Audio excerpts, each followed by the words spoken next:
3 mysterious deaths in a Florida river confound local authorities. The preliminary investigation reveals little. But when police and the FBI find a sinister link to international drug smuggling, they uncover a conspiracy of unbridled greed and ruthless violence. It's a case that thrusts an entire city into chaos.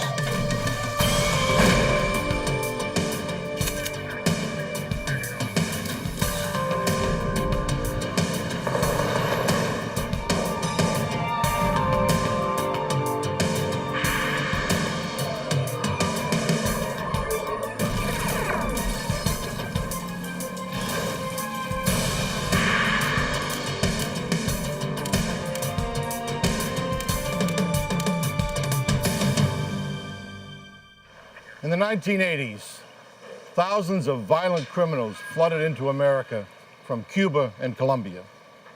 Drugs hit South Florida, and the area, bloated with illicit wealth, became a violent powder keg.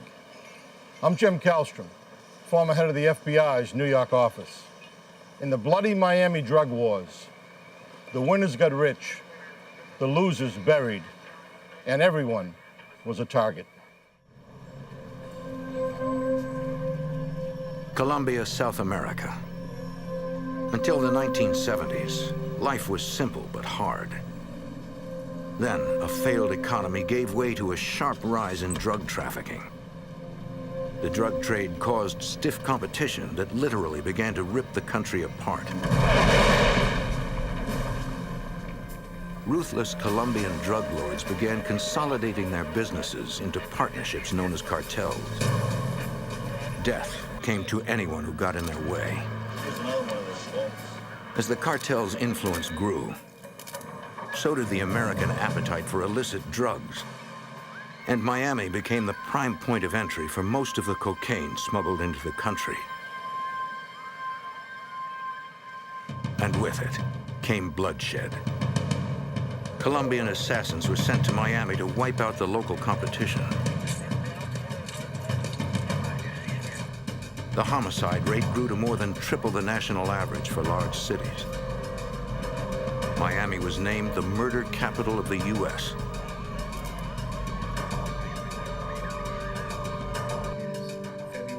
Former Metro-Dade homicide detective Alex Alvarez recalls how in 1979, violence came to a Miami shopping mall. His date of birth is... Several drug traffickers bought out a step van, lined it with bulletproof vests and portholes, and did a drug hit in the parking lot and sprayed it with, hundreds and hundreds and hundreds of rounds in the parking lot, trying to kill their intended target. 2 known drug traffickers were killed, and several innocent bystanders were wounded. There were also incidents of high-speed pursuits on the expressway between 2 drug dealers that were just shooting it out on the expressway during rush hour traffic. And numerous people were being injured and killed. It was like the wild, wild west, so there was a need to try to curb and stop these drug traffickers who seemed to be out of control. A special squad was formed to deal with the violence. Central Tactical Unit, or CENTAC 26, was headquartered at the Metro-Dade Police Department. Sergeant George Placencia was a detective assigned to the unit, the first of its kind in Miami. It was a 26th one in the nation. The purpose of forming that task force was that we would go out and monitor all the homicides in Dade County and pick and choose the ones that we thought involved major drug traffickers and attempt to work that angle, the homicide angle, and dismantle the organization. By the mid-1980s, constant pressure from law enforcement slowly changed the way drug traffickers were doing business in Miami. They got a little bit more sophisticated. They still did the murders, but not the shootouts in public. Drug traffickers went deep underground, organizing cells that excluded all but family and close friends. Many cells specialized in activities such as cocaine transportation, distribution, or money laundering. In only a few years, the business had become large and sophisticated, and still very deadly. On the afternoon of July 29, 1985, a Marine salvager working on the Miami River noticed something. Off the bow of his boat, floating in the water, was a body.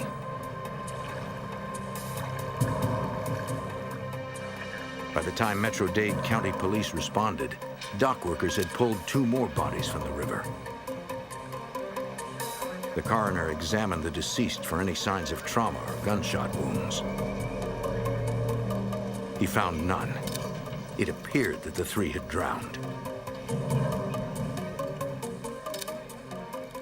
On the bodies, officers found beepers, Rolex watches, and plenty of cash. 2 were armed. Essentially, they were all carrying the tools of a drug smuggler. Metro-Dade police called Syntac 26. Sergeant Placencia investigated. Yeah, hold on, let me write this down.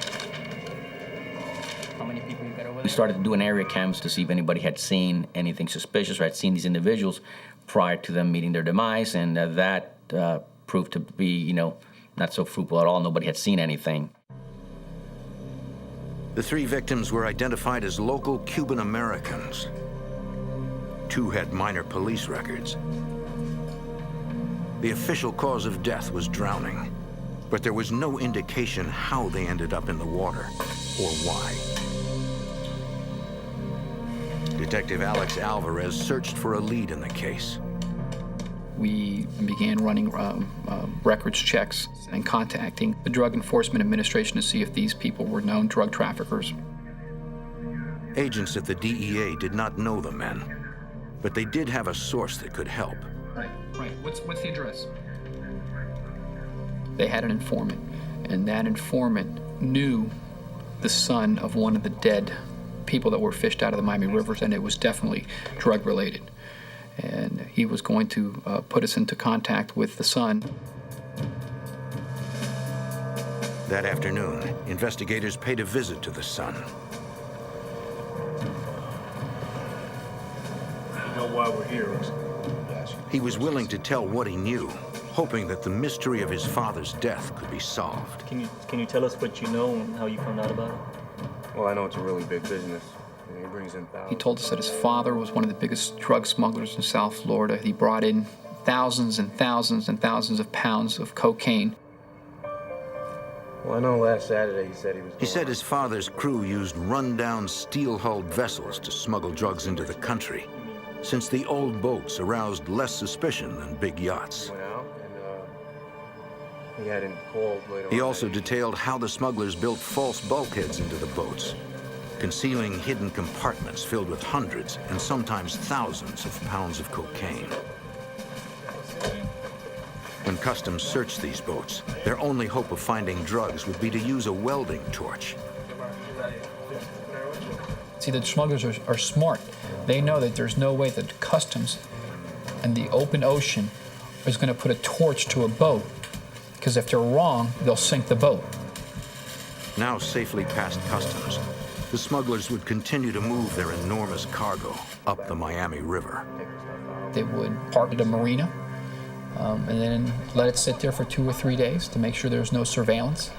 And on the 2nd, 3rd, or 4th day, when they were convinced there was no surveillance, they'd come at the middle of the night, unload the drugs into vans, and ship them off to different locations within South Florida. The son said he had been visited by 2 of his father's friends who were on board the ship the night his father drowned. They told him that the boat was raided by a group of gunmen dressed as cops. So that's where your father was going that night.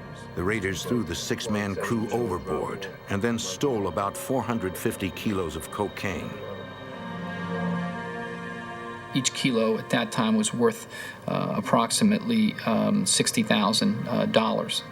So the net retail value of this load was approximately $27 million. Now that's not the street value. The street value is probably 2-3 times that. You can contact my The son provided the names of all 3 men who survived, but said he didn't know how to contact them.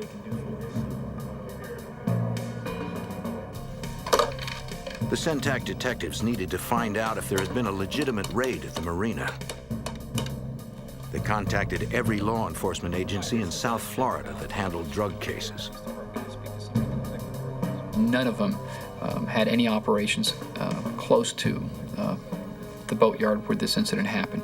So at that time, when I canceled out that this was a legitimate raid, my next focus was, well, these people must have been phony cops, people impersonating police officers, because there was a trend at that time for people to dress up as police officers and raid drug dealers' homes and steal their cash and steal their drugs. To check the victim's son's story, investigators went to the marina where the raid took place. They interviewed the security guard who had been on duty that night. How are you? He said that 7 or 8 men in police uniforms rushed the marina and headed for one of the boats. They went right past the security guard. The security guard said, being South Florida, there's nothing unusual, you know, go at it. He hadn't gotten a good look at any of them. Investigators later searched that boat, but found no clues. So they turned their attention to looking for the 3 men who had survived the raid. 2 of the 3 survivors had minor police records, but could not be located at their last known address. The next day, Centac 26 detectives played a hunch. They figured that the survivors would likely be going to the wake for one of the deceased victims. So we showed up at the funeral home with the names and identities of the people who we were looking for. The detectives were right. They recognized the survivors from arrest photos and approached the men as they entered. The men confirmed the boat was overrun by a group of raiders dressed like cops. They're wearing blue uniforms. They had their But the men denied the boat was involved in drug running. They claimed they were simply having a party. They had been drinking beer with the 3 victims and 2 additional friends. And while they were there drinking beer and having a good time, people in blue uniforms stormed past the front gate of the marina and started yelling, "Police, police." The gunmen began assaulting them. They said several friends were thrown in the water by these individuals dressed in blue uniforms.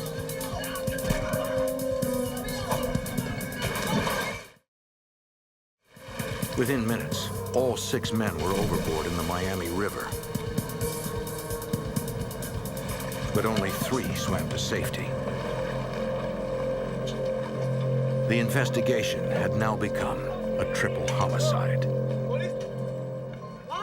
The Centac 26 detectives were convinced the raid was yet another instance of fake cops ripping off drug dealers. 15-20 minutes. But again, the survivors denied that drugs were on the boat and insisted they did not know why the men attacked them. They said they didn't see any badge numbers of police cars, couldn't even tell which department the uniforms were from. With no detailed information from the 2 witnesses, the investigators were left without any significant leads.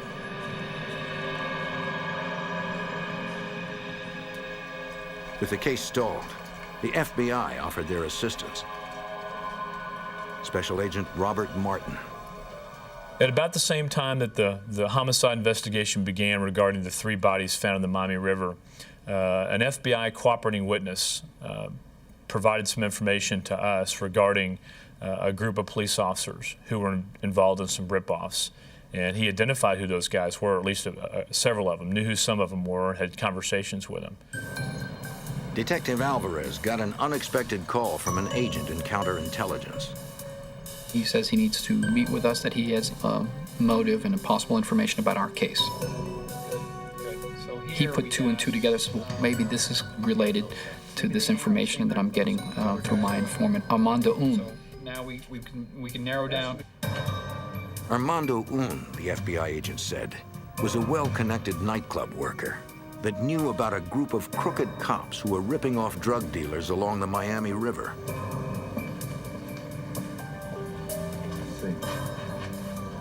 Centac 26 detectives went to see Armando Un.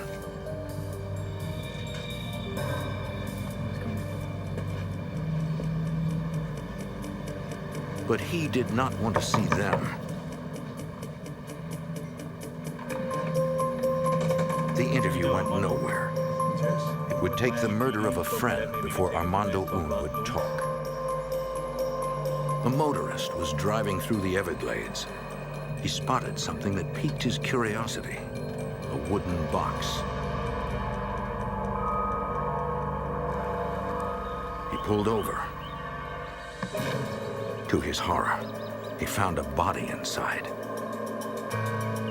He called police. Detectives from Miami-Dade's Drug Task Force, Centac 26, were investigating the deaths of 3 men found floating in the Miami River. They hoped an informant named Armando Un could help them. His friend and employer had been found murdered in the Florida Everglades. His name was Luis Rodriguez, the owner of a nightclub in Miami's Little Havana district. He'd been shot several times in the head and then stuffed in a box rigged to spring open. A gruesome display. Investigating for Centac 26 was Detective Alex Alvarez and Sergeant George Plasencia. They needed to get Armando Un to talk. We never mentioned anything about the 3 bodies. Our ploy in speaking to him was that we were investigating the death of his best friend, the murder of his best friend. According to Detective Plasencia, Armando Un was very candid. We sat down and chatted with him for a while about Luis Rodriguez, and he said, yeah, Luis Rodriguez was involved in drug trafficking. Would you recognize him? Do you know what He admitted that Rodriguez was dealing drugs out of his nightclub and said he believed the men Rodriguez was involved with killed him. It is true that he was trafficking drugs. He was furious that his friend had been murdered and said he wanted to help. He was making money for everybody. He would But give if he knew about police officers, real or fake, robbing drug dealers, he said nothing. He never mentioned that the police officers were involved. He did say that Luis Rodriguez was friendly with some officers. Thank you very much. I appreciate Armando Un seemed wary and selected his words carefully. When the interview ended, the detectives still had no suspects in the Miami River murders. All they really knew was that Luis Rodriguez was dead and may be the 4th drug murder victim in as many days. Then a City of Miami detective contacted Plasencia and Alvarez with a surprising lead. He said that Luis Rodriguez had also worked for him as a police informant. He told us that Luis Rodriguez was giving him information about people who were dressed as police imposters and were ripping off drug dealers and committing murders in Dade County. The detective explained that he had met Luis Rodriguez through a Miami patrol officer named Marco Rivera. I said, we need your help now. I need you to set up a meeting between the street cop and George and I, and let's tell him that we're investigating Luis Rodriguez's murder. That'll be the cover story. The meeting was set for that night at the Miami Police Department. Officer Rivera worked the late shift in 60 Sector, police code for Little Havana. He verified that he knew Luis Rodriguez and that Rodriguez had, on occasion, been his informant. But then, without prompting, he brought up the Miami River drownings. He volunteered some information about the 3 bodies that were floating up in the Miami River. He said that these guys stole the drugs themselves, and when the owner of the drugs found out about it, had them murdered or they were thrown in the water and drowned themselves, that there was no cops involved at all. His denial that officers were involved, which no one had mentioned, seemed too forceful. Can you tell us one more time what happened?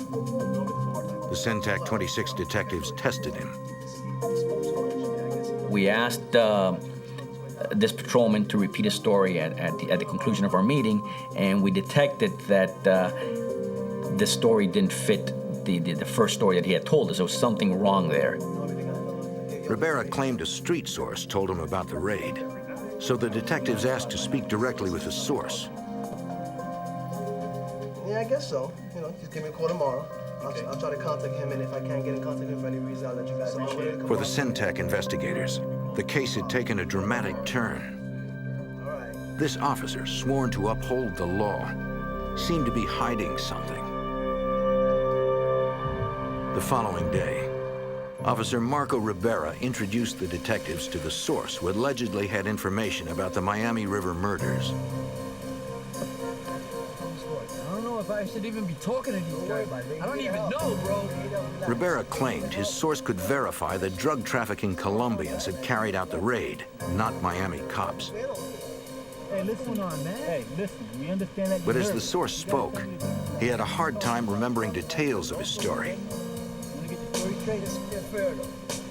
Officer Rivera had to help him remember, according to Detective Alvarez. The officer keeps having to correct him. No, it happened like this, and tell him about this, and he's filling in the blanks for this guy who's obviously been coached and cued on what to say. So we knew at that point, obviously, he was covering something up. Officer Rivera's cover-up meant the detectives were faced with an even more serious problem. In case the deadly raiders were actually Miami police officers, they needed to be very careful. This is a problem that we weren't really trained or focused in to investigate, which is, we're not internal affairs investigators. We don't investigate cops. That wasn't our role. That wasn't our job.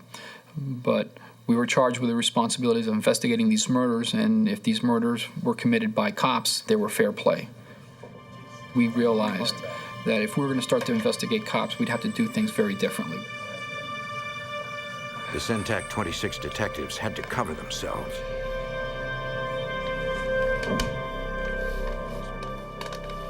They asked the police chief to hold their personnel files as a precaution against internal leaks. We did a lot of things to protect our identity and our family's identity. We took everything that we had in our names and took them out of our names so they couldn't trace where we lived and who we were. We're investigating. They're going to find out who we are. So right away, we built a wall between them and us. Once they felt safe, Centac detectives began investigating the officers working the night shift in 60 Sector, Little Havana, Officer Marco Rivera's beat. Sounds good. Okay.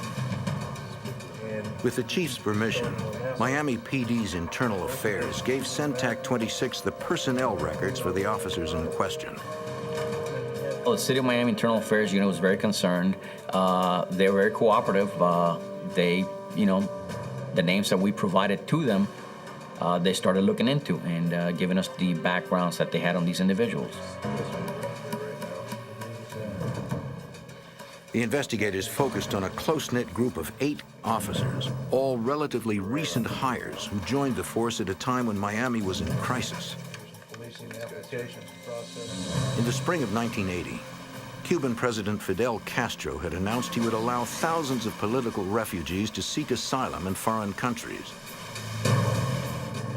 The U.S. agreed to accept 3,500. Then, unexpectedly, Castro announced that for the first time in years, he would also allow American boats to enter Mariel Harbor. The result was what became known as the Mariel Boat Lift.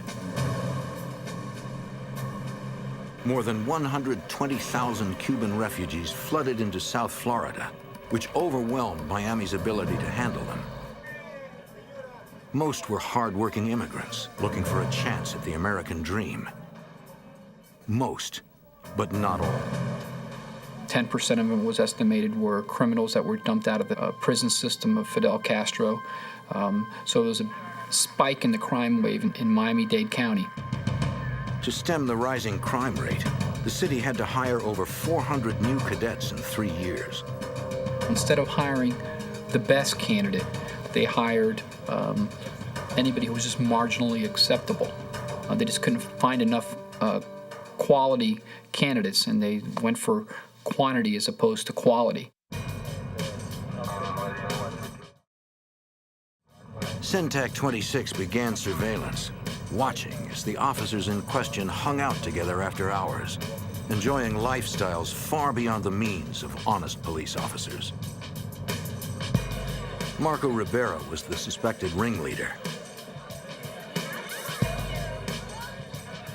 Armando Garcia had recently become part owner of a bodybuilding gym. Osvaldo Coelho had just retired from the force. He was 30 years old, driving a $100,000 Lotus. It was easy to track their lavish spending. One officer bought a home and built this pool, and he paid the developer cash. Showed up with a bag full of cash and gave it to him here for the purchase of my home. Still, the detectives had little solid evidence. Yeah, I'm in front of the restaurant. I don't see any marked units over here. Our boy is definitely over here having coffee with some friends outside, but I don't see any units. They needed first-hand information, and they needed it soon. If these officers had already left at least 3 people dead, the detectives feared there could easily be more.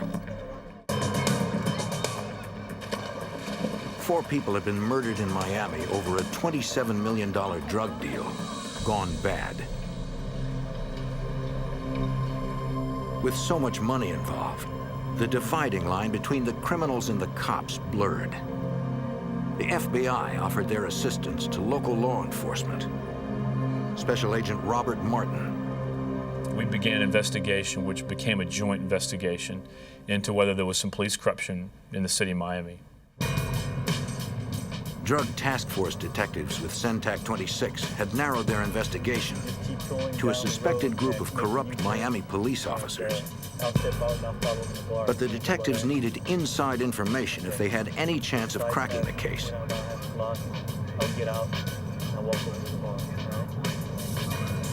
They hoped they could get it from a reluctant police informer named Armando Un.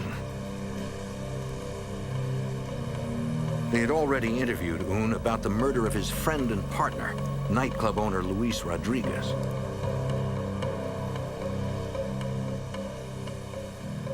He seemed wary, perhaps afraid they too were dirty cops.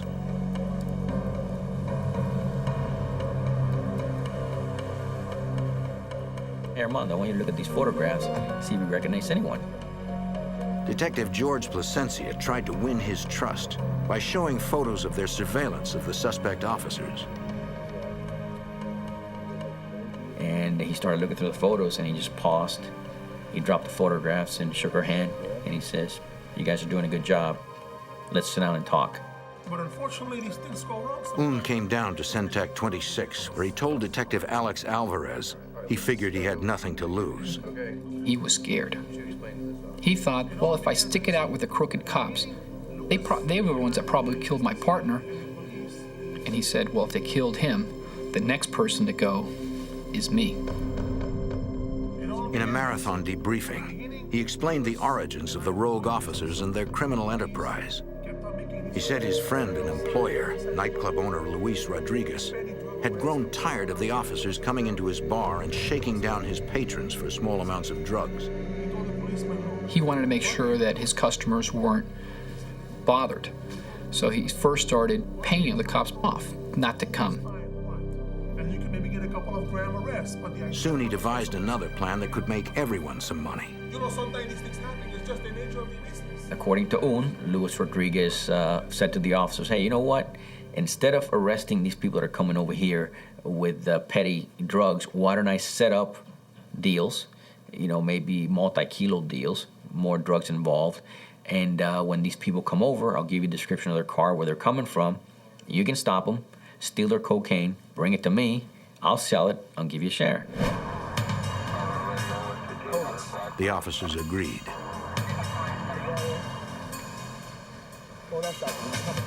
What made this whole thing possible for these cops was they grew up and knew people who were in the drug trade. And that was the one aspect of what they had going for them. Patrolman Marco Rivera ran the ripoffs. It seemed a perfect plan. The dealers would never incriminate themselves by reporting the thefts, and Rodriguez would always come through with the cash. Get in the car. You have a good night now. Un said the operation grew quickly, with more and more cops becoming involved. But they got greedy, wanting to do more rip-offs and bigger ones. So the policeman said, okay, it was all good. And it all first began with... Rodriguez introduced them to a second bar owner who knew of larger shipments. Luis Rodriguez brought in another bar owner. He knew and he worked smuggling boatloads of drugs into the United States. And Rodriguez says, wait a minute, why stop at these 1 kilo, 2 kilograms of cocaine drug bust? Why don't we go for the boatloads and get 300, 400, 500 kilograms of cocaine at one shot? Un didn't know about the raid where the 3 men drowned, but he did describe an earlier one the second bar owner had set up.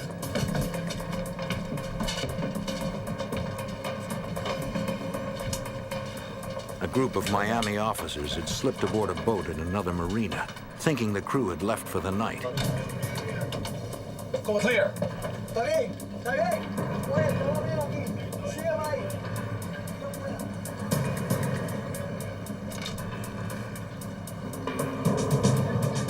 They knew exactly where the drugs were hidden.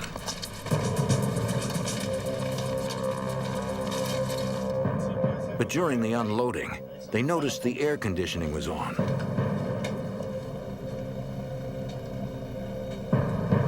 And suspected the crew was still on board, hiding.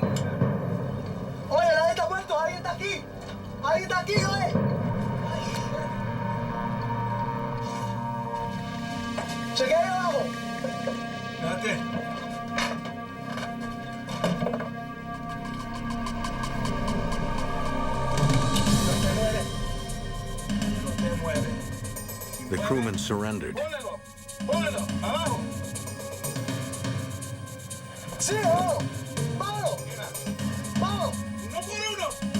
The raiders wasted no time disposing of the crew,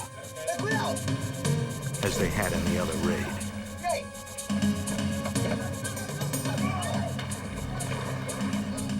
This time, no one drowned. All the men swam safely to shore. The cops finished up, then drove off with about 200 kilos of cocaine, valued at over $10 million. Armando Un confirmed the names of the officers involved, the very ones Sentak had been watching. Unfortunately, the investigators knew his credibility would be attacked in court.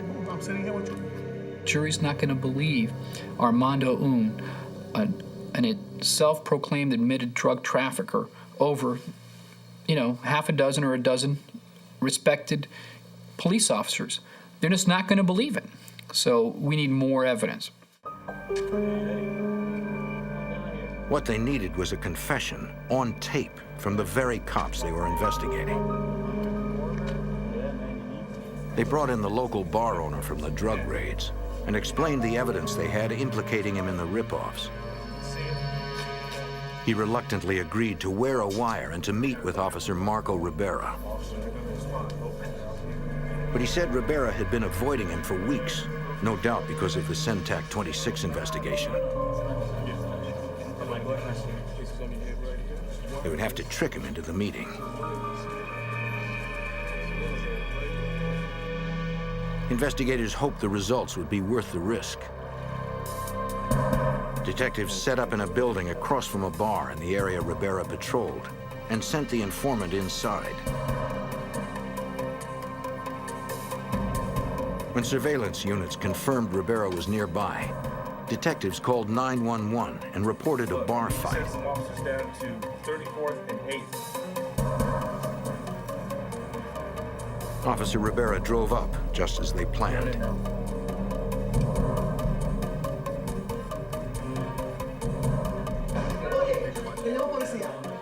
Rivera entered, looking for the alleged fight, but everything was quiet. You call the police? You call 911? The informant made his move. Hey, man, that's an easy way to get yourself shot. Just gotta talk to you, man. What are you doing here? He told the officer he had been subpoenaed by the U.S. Attorney's Office and wanted to know what to say. Rivera took the bait, but he didn't want to talk in front of witnesses. No, but if I let's go.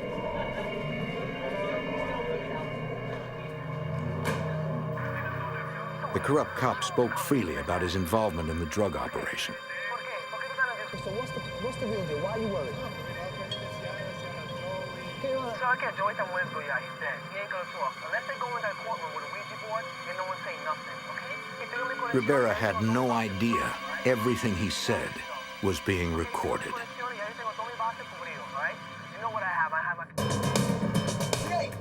In Miami, investigators pursued a group of rogue police officers suspected of ripping off drug dealers and killing at least 3 of them.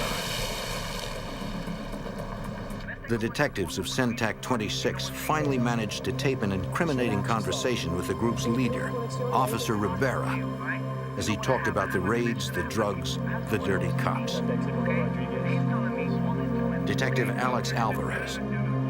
It was key evidence because it was the corrupt police officer's own words about what he did, when he did it, and who he did it with. The U.S. Attorney's Office in Miami reviewed the tapes.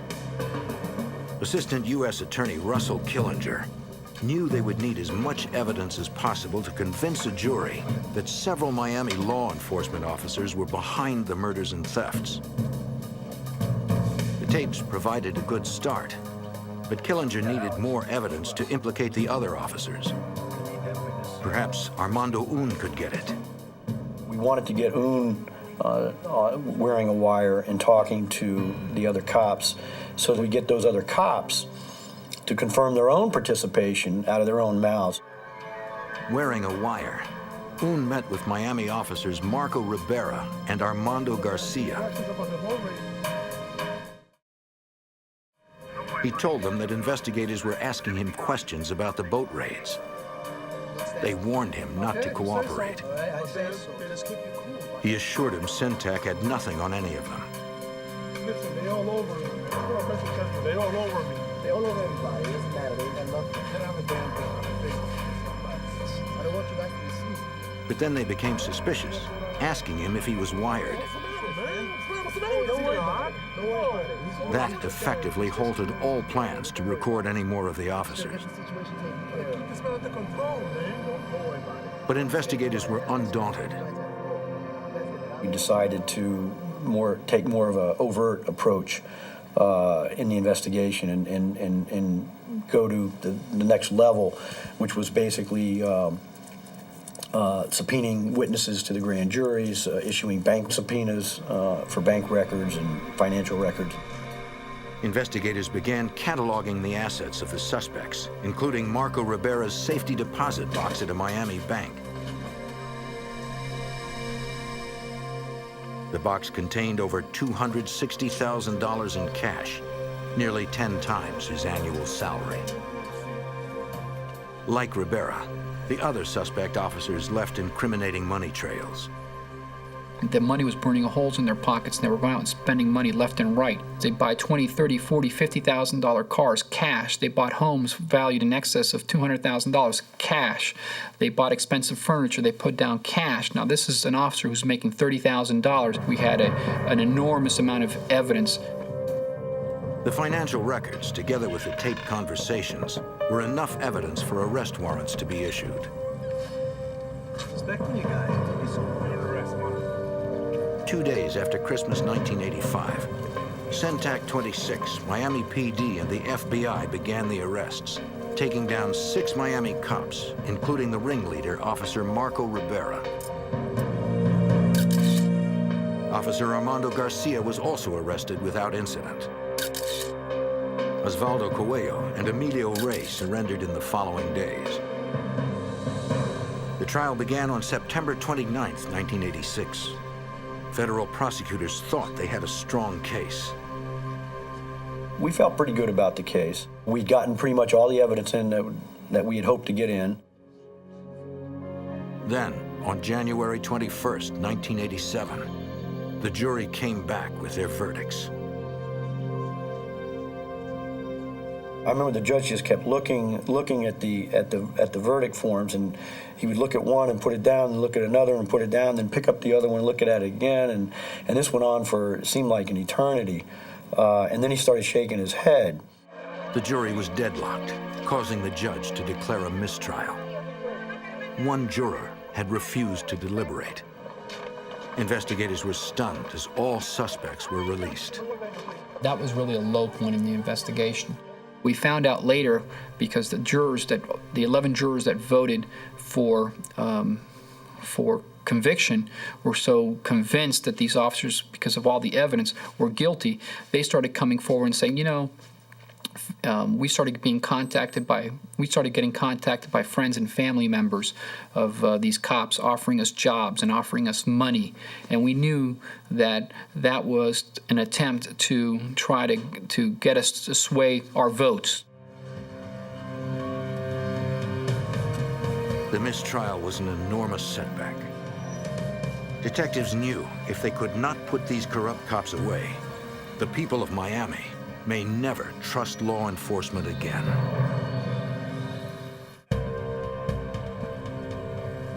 A group of Miami officers were arrested and prosecuted for corruption, but chaos in the jury room resulted in a mistrial.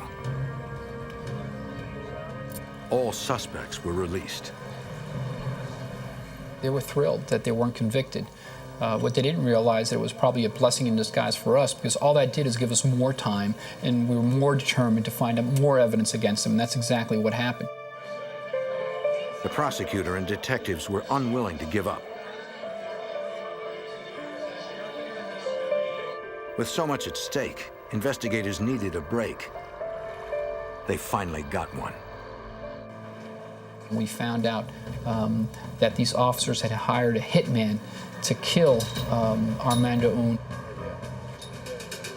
That hitman was Killer Joe Martinez. He confessed to being hired, hoping he'd get leniency for another crime he had committed.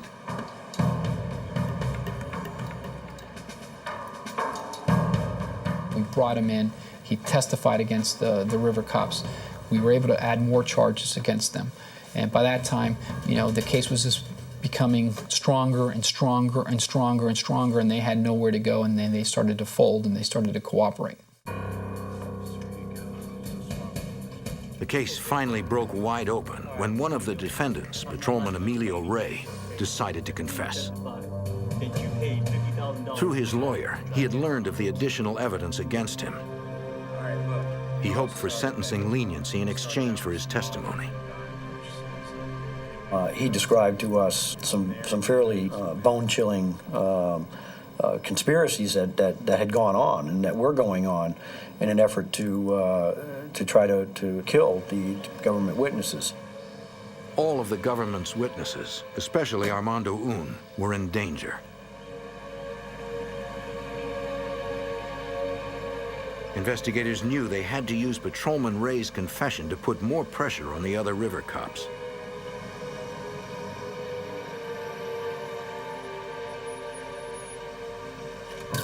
Facing the beefed-up federal case, ringleader Marco Rivera confessed. He had implicated some 60 other City of Miami police officers in various criminal activities. Unfortunately, Osvaldo Coelho and Armando Garcia fled the Miami area. 5 months later, an FBI informant said Coelho was hiding in the Bahamas. The FBI has no formal jurisdiction outside the United States, so it maintains legal attaché offices called legats in many foreign countries. They work as liaisons with each country's national police. The FBI liaison asked the Bahamian police for their assistance. They agreed to help get Coelho. Coelho was wanted for taking part in massive and deadly cocaine rip-offs in Miami. Investigators knew he had a broad network of friends he could ask for help.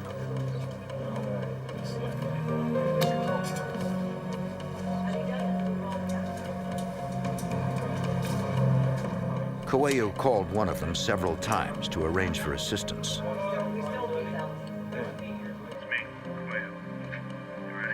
Yeah, I can help you. What do you need? Okay, I can do that. Good.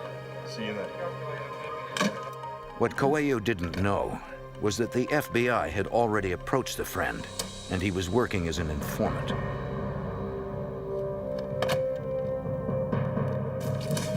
The Bahamian police arrested Osvaldo Coelho without incident. He was extradited back to Miami to face charges of drug trafficking, conspiracy, and racketeering. Armando Garcia was the last of the rogue Miami cops still at large. On January 8, 1989, the FBI added Garcia to their 10 most wanted fugitives list. FBI Special Agent Robert Martin. We don't pick our top 10 fugitives lightly. They have to be people that we consider to be a serious danger, not only to society, but to the very nature and fabric of what makes our country what it is. And one of those things is honest law enforcement services. Garcia was added to the list for that reason. The FBI had evidence that Garcia may have fled to South America, but had few leads. Special Agent Robert Martin ran the public corruption squad that kept searching for the elusive fugitive.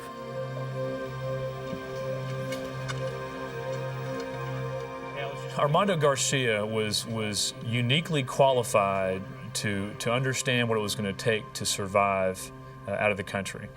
Here was a police officer who knew every technique that we might use to find him or capture him. A guy that knew the difficulties moving in and out of foreign countries and doing investigations in those foreign countries.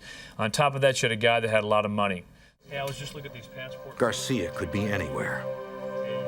For 4 years, agents looked into hundreds of leads with negative results. Then, in late 1993, the FBI got a tip. A friend was planning to visit the Garcia family in Colombia. Okay. She didn't have it. I tell you, if you just make that call. Agents worked with the Colombian police who followed the friend to an apartment in Cali. Agents believed that fugitive Armando Garcia was living there. The Colombian National Police set up a surveillance with a number of units. It was going to be a 24-hour surveillance, and waited to see if they could identify anybody who had come out or traveled around with her.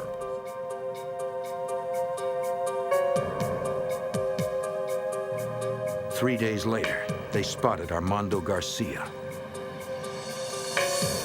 The fugitive was caught off guard, unarmed. Hold it, Garcia! Garcia told them, said, I have $4,000 with me. You see the jewelry I have, you see my automobile, I have goods and belongings in my apartment. You can have all of that if you just let me go. And to quote the Colombian National Police official who came to Miami to describe events, they then told Armando Garcia, we're not the dirty cops, you are. The last of the main suspects, Armando Garcia pleaded guilty to drug trafficking, racketeering, and tax evasion, and was sentenced to 25 years. When it was all over, 17 Miami officers were convicted for their involvement in the drug rip-off ring. It was the largest police corruption case in Florida history. In response to the scandal, the City of Miami Police Department formed its own internal investigations unit that targeted over 100 additional officers. They obviously were suffering from all the media exposure and then the embarrassment of having numerous officers arrested, but I think it made them a stronger department. When you weed out the bad officers, you know, it just makes the good officers shine even brighter.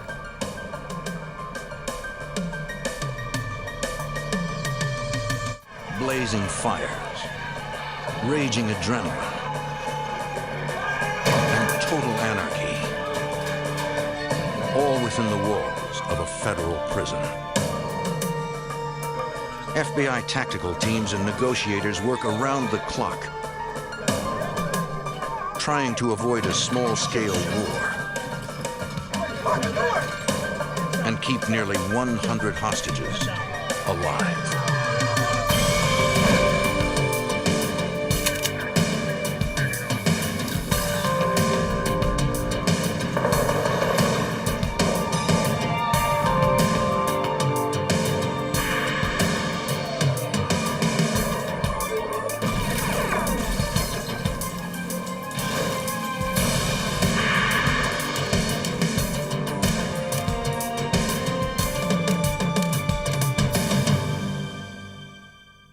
In the 1980s, the federal penitentiary in Atlanta housed some of the country's most notorious prisoners. 1,800 Cubans fleeing Castro's regime. 400 were hardened criminals. 200 were insane. I'm Jim Kallstrom, former head of the FBI's New York office. Castro called them undesirables. The U.S. government called them detainees. In 1987, they staged a bloody revolt. Now the FBI and special operations teams must infiltrate a burning prison to stop the violence before it rages out of control.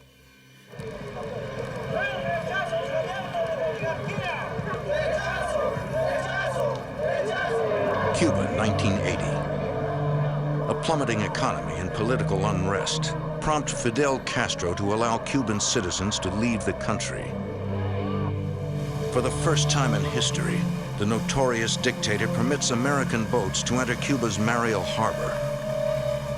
In a 5-month period, over 120,000 undocumented refugees flee the country, heading for Florida.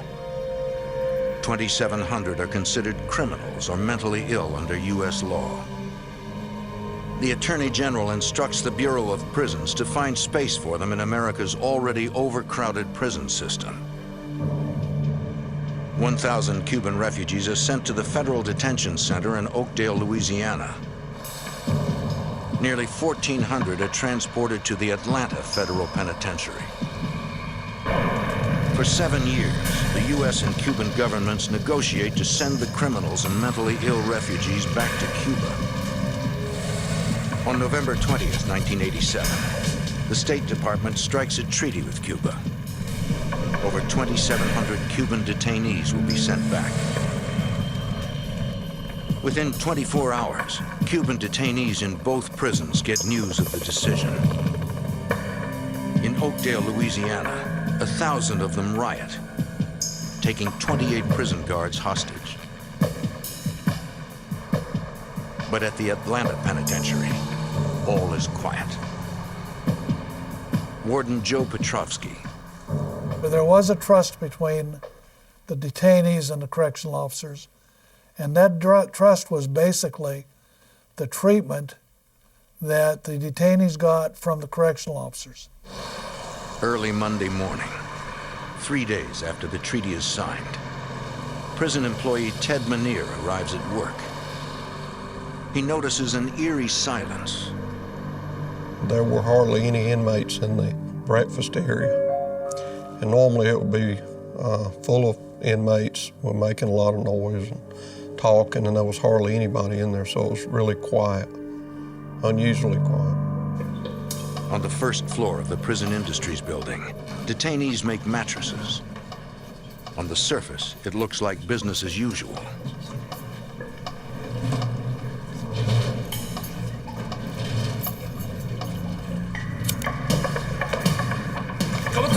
But in an instant, detainees overpower their guards and ignite fires.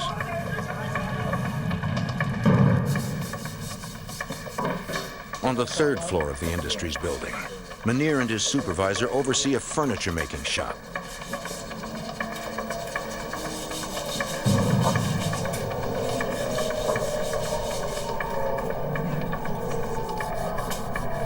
In a matter of minutes, the riot spreads to the rest of the floors.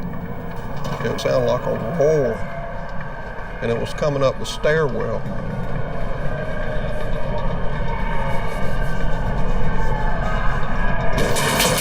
They got the door down, and they just came running in, and they had these hoods over their head, like they were made out of gray t-shirts or gray sweatshirts, and they just had holes poked out for their eyes so they could see.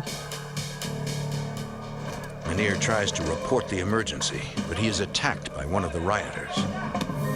And I don't know if he was trying to hit me or just the telephone out of my hand. He knocked the phone out of my hand that went across the room.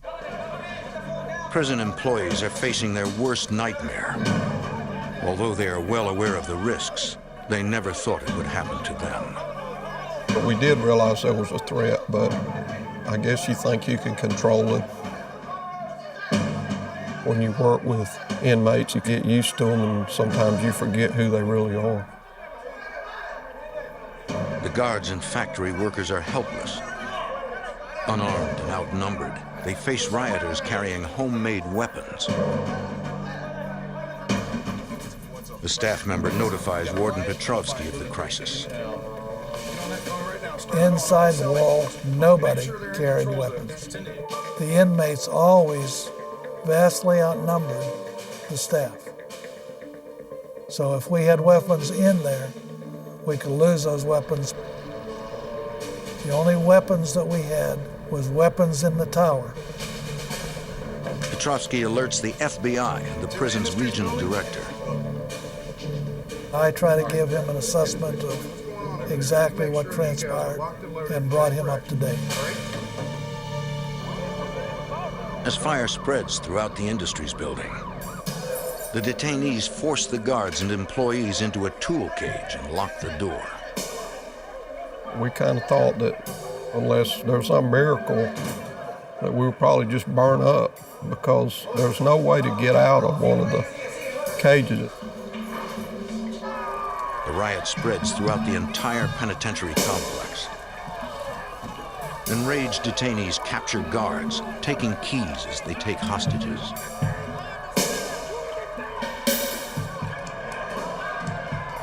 They begin to release the regular prison population from their cells. The riot is beyond containment. The detainees now control most of the central buildings.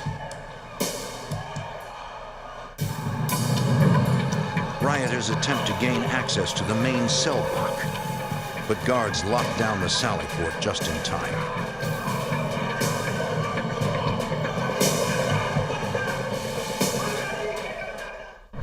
As flames and smoke engulf the massive prison complex, nearly 100 guards and employees are trapped inside. Built at the turn of the century, the Atlanta Federal Penitentiary is the largest penitentiary in the United States.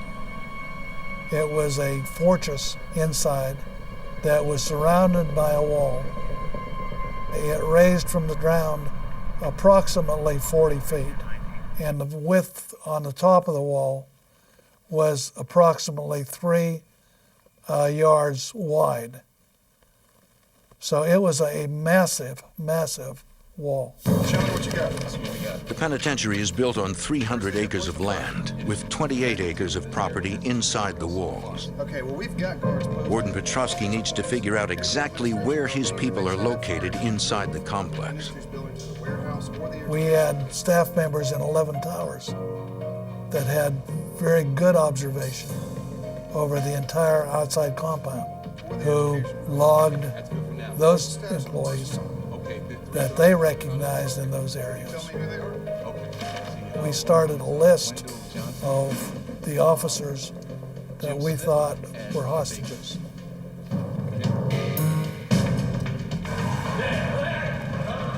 Ted Manier and his colleagues are trapped inside an equipment cage in the burning Industries building. Several rioters try to convince the Cuban detainees guarding the cage to unlock the door. They were trying to talk the guard into opening the door because they wanted to get us out and kill us or do whatever. So the guard had to tell them that they couldn't open the door, and occasionally they would push one off for getting a little wrestle. But the raging fire threatens to destroy the building. So the rioters are forced to move their hostages to another part of the prison complex.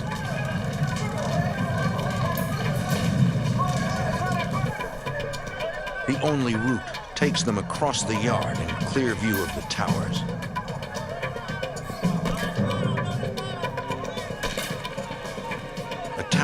spots what he believes are detainees threatening prison employees.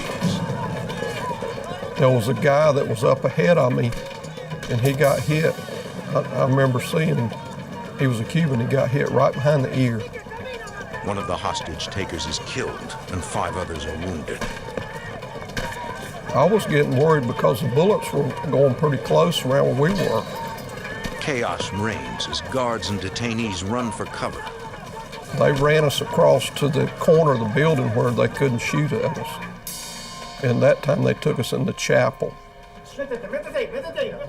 Detainees forced their hostages into a small room and locked them inside.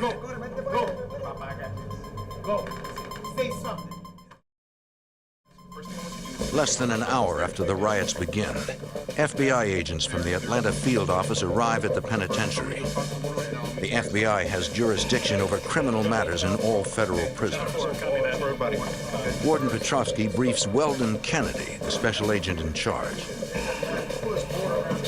The first thing that I wanted to accomplish was to find out how many hostages had been taken, how many might be injured, what was the threat to those people who were in fact taken hostage. All of these people were like on an emotional high. I mean, they'd been prisoners for literally 8-10 years.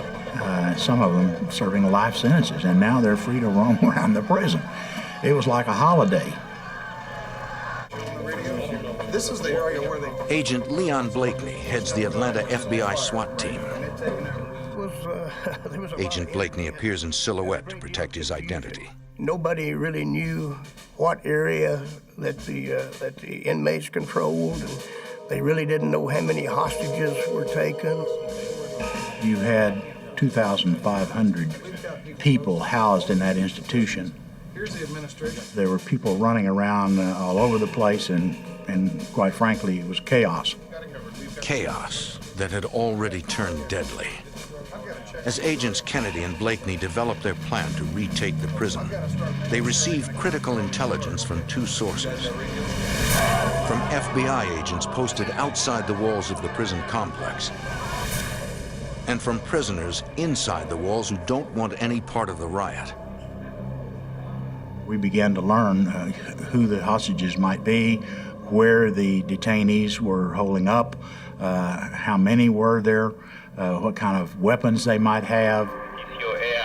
The detainees have taken the guards' radios, compromising prison communications.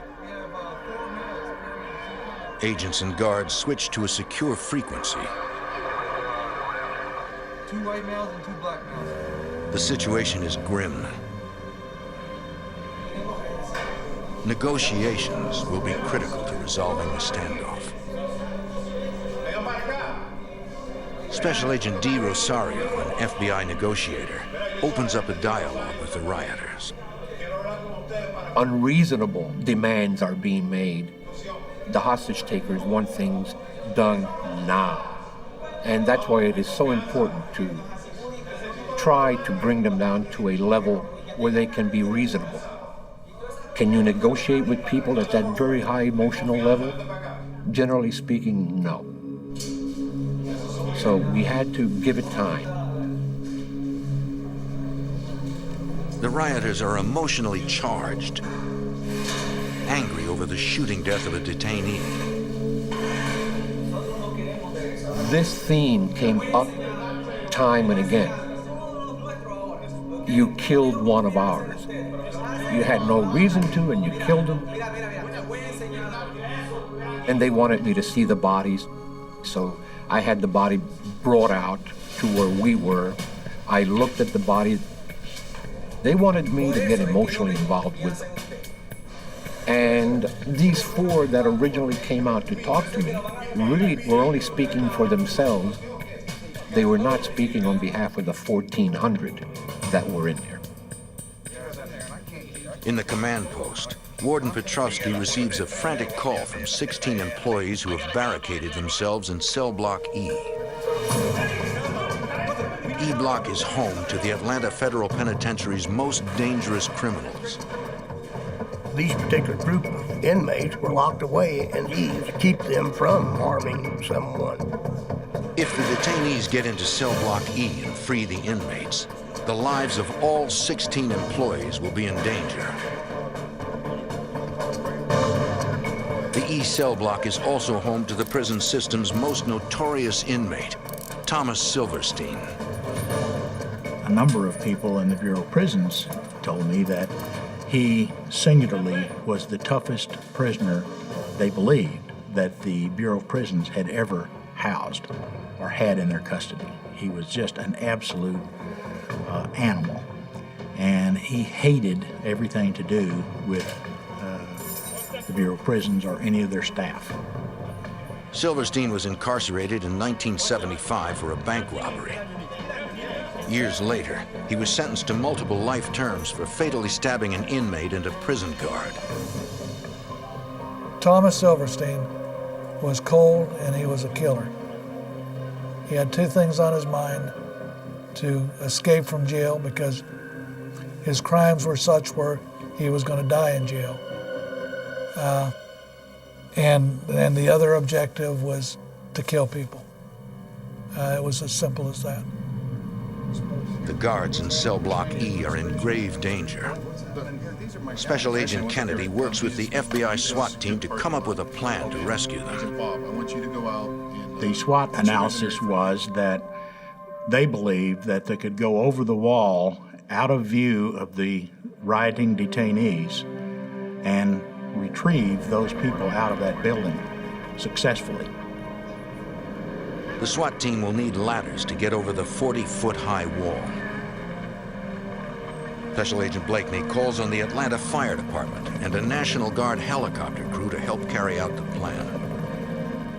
We put a helicopter up on the opposite side of the prison to attract their attention, and at least we have some diversion. Chief, here's the situation. We've got a hostage crisis. 7 hours after the riot began, the FBI SWAT team launches a daring mission to rescue 16 prison employees without endangering the lives of nearly 100 hostages. Okay, listen, we need to put a truck up on the southwest corner with the ladder. Everybody got it? 7 hours after a riot breaks out at Atlanta Federal Penitentiary, an FBI SWAT team launches a mission to rescue 16 employees barricaded in one of the prison's cell blocks. FBI Special Agent Weldon Kennedy knows that if the rescue attempt is seen by rioting Cuban detainees, it could spell disaster. They would not hesitate to kill hostages if it became apparent to them that we were going to try to retake the prison or retake any part of it. After scaling the wall, the FBI SWAT team approaches cell block E, home to the prison's most dangerous inmates.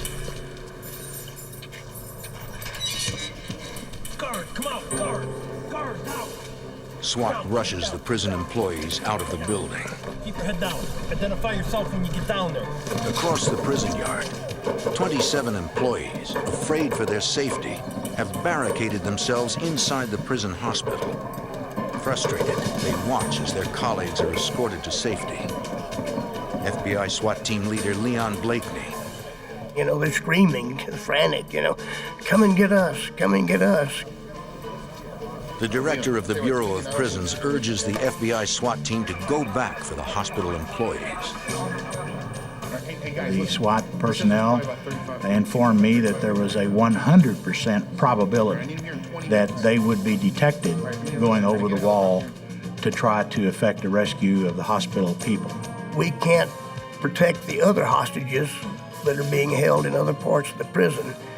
And my concern was if in fact we were observed, then they would start killing the other employees. Blakeney wants to rescue the hospital staff, but knows it's a risk he cannot afford.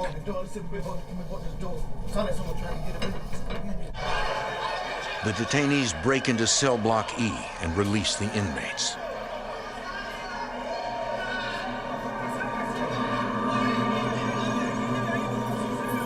Vicious criminals run free, including Thomas Silverstein, a ruthless killer.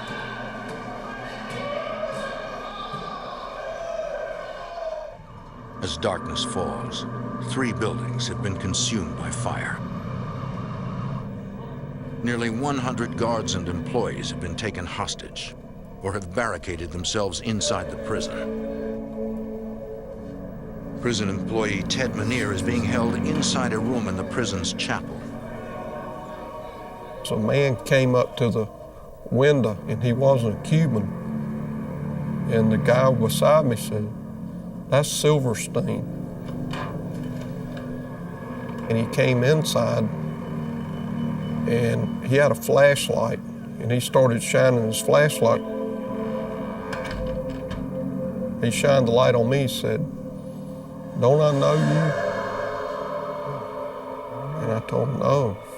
I said, "I've never seen you before." And he said, "You don't know who I am?"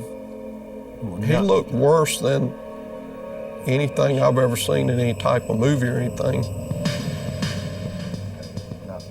And when you look at him, you know he isn't a normal. There's something strange about him. He's really scary. Detainees finally distract Silverstein and he leaves without harming the hostages. On day 2 of the standoff, FBI Tactical Commander Danny Colson arrives at the prison. You could hear this huge roar. It was like a million bumblebees. You could almost feel the energy of those rioting prisoners. Colson started the FBI's hostage rescue team, an elite counterterrorism group in 1982. The HRT is law enforcement's equivalent to the Navy SEALs or the Army's Delta Force. The only unit in the United States that has a sophisticated explosive or thermal breaching capability is the FBI's hostage rescue team. But the HRT is already tied up, handling the riot at Oakdale. So I was going to a very difficult tactical assignment without the team I was used to commanding. Despite not having the hostage rescue team available to him, Colson must still develop a full-scale tactical rescue plan. He faces several obstacles. A prison is built to keep bad guys in. You have barred doors, you have steel gates. Well, these same type of things keep a rescue force from getting in.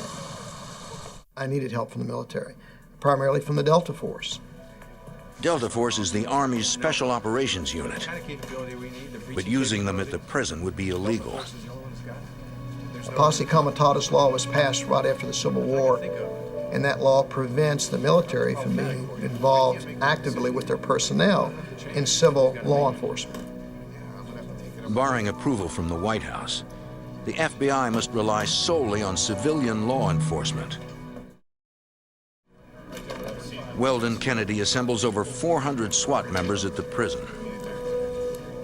We had SWAT teams from all around the country, Chicago, New York, as well as, of course, the immediate surrounding area.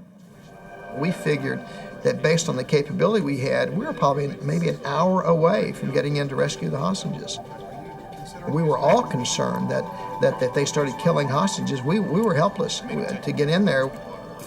And that's one of the reasons that De Rosario and the other negotiators were working so hard to try to get somebody to talk to calm the situation down.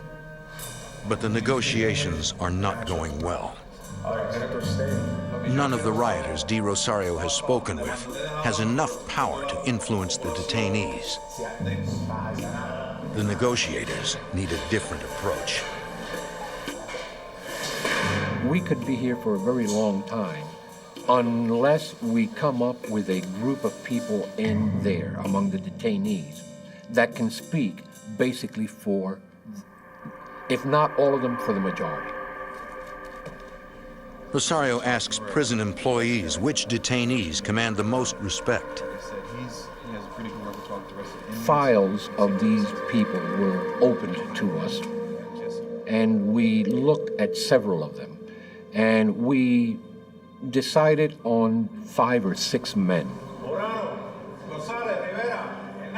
We went to the grating and called them by name, and they came to the grating, and we invited them to come over to our side and sit down at a table with us and talk with us. The detainees agree to talk with negotiators. And we began our first serious conversations in terms of how can we resolve this? What is it that you're looking for?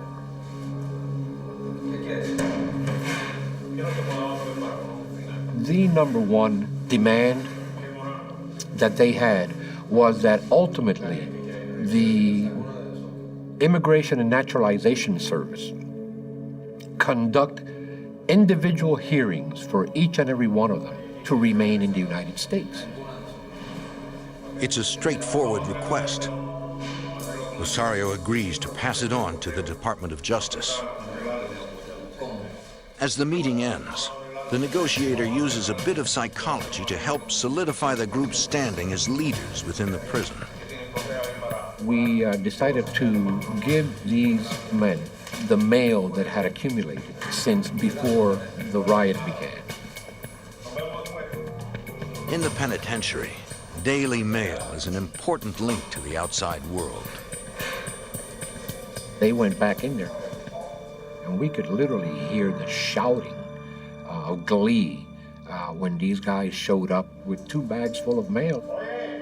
We believe it created in the minds of the others that these guys could get things done for them. And that's where it began. After that, we kept asking for the same men. Rosario is beginning to make progress, but negotiations go slowly. In the prison hospital, 27 trapped employees are out of time.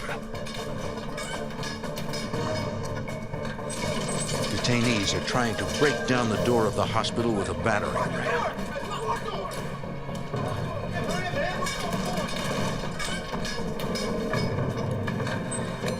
The employees call Warden Petrovsky in the command center.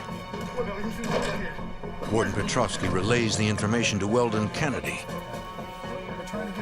Detainees could break through the hospital doors at any moment. We had 27 people in there, and there was concern that once the hospital was taken over, they might be injured or even killed. So the ram is going, we can hear it as a matter of fact, banging the metal doors of the prison. Bureau of Prison officials worry about what could happen if detainees get access to the drugs and narcotics stored in the hospital. What about right here? Weldon Kennedy asks HRT Commander Danny Colson for a second assessment. I said, yeah, we can get them out. We can go over the wall. We can defend the area with a perimeter and slide them out over the walls, and we're out of there. Colson's biggest concern is that the detainees are watching news coverage of the riots. Inmates were watching TV to see what we were doing as much as they could. And they could very well believe that a rescue of the entire prison was underway, and then they could start executing the hostages. Hospital workers are moments away from becoming hostages, or worse. So here we have a huge dilemma. Do we go in and take those people out of the hospital and save them, or do we let them be taken hostage? Kennedy decides a rescue is too risky. My decision was based on all the information that I had. We will not go for the rescue. I will not authorize the rescue. And when he went back in and announced it to the Bureau of Prisons, I remember one Bureau of Prisons official storming past me and looking at me and said, if those are FBI agents, you'd go get them. And I said, no, he wouldn't. Weldon Kennedy wonders if he has just signed a death warrant for 27 innocent people. For 2 days, a riot rages at the Atlanta Federal Penitentiary. Dozens of Cuban detainees now control the prison. 27 Bureau of Prison employees are trapped in the prison hospital. Weldon Kennedy, special agent in charge of the FBI's Atlanta field office, makes a tough decision. If we entered the penitentiary, if we tried to retake it, there was a threat they were going to immediately kill them all. Kennedy decides not to launch a rescue mission. 2 hours after the decision, communication is lost with the employees in the prison hospital. It's the warden. Pick up if you hear me. I knew that if anything happened to any one of those 27 people, that I would forever live with that as being the person responsible. Guards stationed at the prison towers gather intelligence as detainees move hostages across the prison yard. One guard calls the FBI command post with a disturbing development. A group of detainees is dragging acetylene tanks into a basement where they can access the prison's utility tunnels. Danny Colson is the FBI's tactical commander at the scene. They might be able to bring those tanks, get enough of them underneath our command post where the tunnels ran and cause an explosion, which would have decimated the command post and maybe have allowed them to escape. Colson and the FBI SWAT team prepare to go down into the tunnels. The tunnels were designed for two purposes. One is all the utilities went through the tunnels, the steam pipes, the electrical pipes, and they were big tunnels. There were also ventilation tunnels that started big enough for a man to walk in standing up and ended up only a few inches high. Colson and SWAT team leader Leon Blakeney have no idea what they will encounter once they are inside. Prison maps aren't reliable, and communication with agents above ground is not possible. As the team makes their way through the underground maze of pipes, they encounter a group of detainees. Leon Blakeney. Once we got in the tunnels, we discovered then that in fact the Cubans were in there. And oftentimes we'd come in very close proximity to them, within 10 feet of them. There would be a bunch of them and we'd confront them, and fortunately every time they'd turn around and run. The SWAT team is unable to find the acetylene tanks in the vast underground system, but they are convinced the detainees are exploring the tunnels for a possible escape route. We decided that the tunnel system was a real threat to the successful resolution of the crisis. Ultimately, we were able to station SWAT teams down there. The Chicago SWAT team handled one part of the tunnel system, and the Washington Field Office SWAT team handled another part of the tunnel system. On day 3 of the standoff, Danny Colson receives intelligence from agents with high-powered binoculars positioned around the prison. The detainees have moved nearly all the hostages to a building known as the American Dorm. Colson begins to formulate a tactical rescue plan. What do you think what can... Outside the prison, crowds gather. Families of the hostages, the prison guards, and even the detainees wait for information about their loved ones. The media covers breaking news from the penitentiary. There was hundreds of media people there. There were networks, there was local TV. They established a tent city right across the street from the prison. A single reporter and a simple error threatened to bring the standoff to a violent end. Special Agent D. Rosario. The New York SWAT team was coming off shift, and the Chicago SWAT team was coming on shift, and they passed each other right at the steps of the administration building. And it looked impressive because there was two very large groups of armed men, all dressed in black. A local reporter in Atlanta is watching this and sees these 40 or 50 men dressed in SWAT gear going up the front steps and jumps to the conclusion and says so on live TV that, well, there they go. Looks like the FBI is going to retake control of the prison. When the detainees see the media report, they take immediate action. They brought several hostages out to the yard. And for the benefit of our cameras, so we could see them, they brought these hostages out and they poured gasoline over them. And then they took their cigarette lighters out and began clicking whilst literally screaming at us, "If you want to assault us, go ahead. As soon as you do, we're setting fire to these men." Without knowing it, a young journalist may have just made a mistake that could cost the lives of nearly 100 innocent people.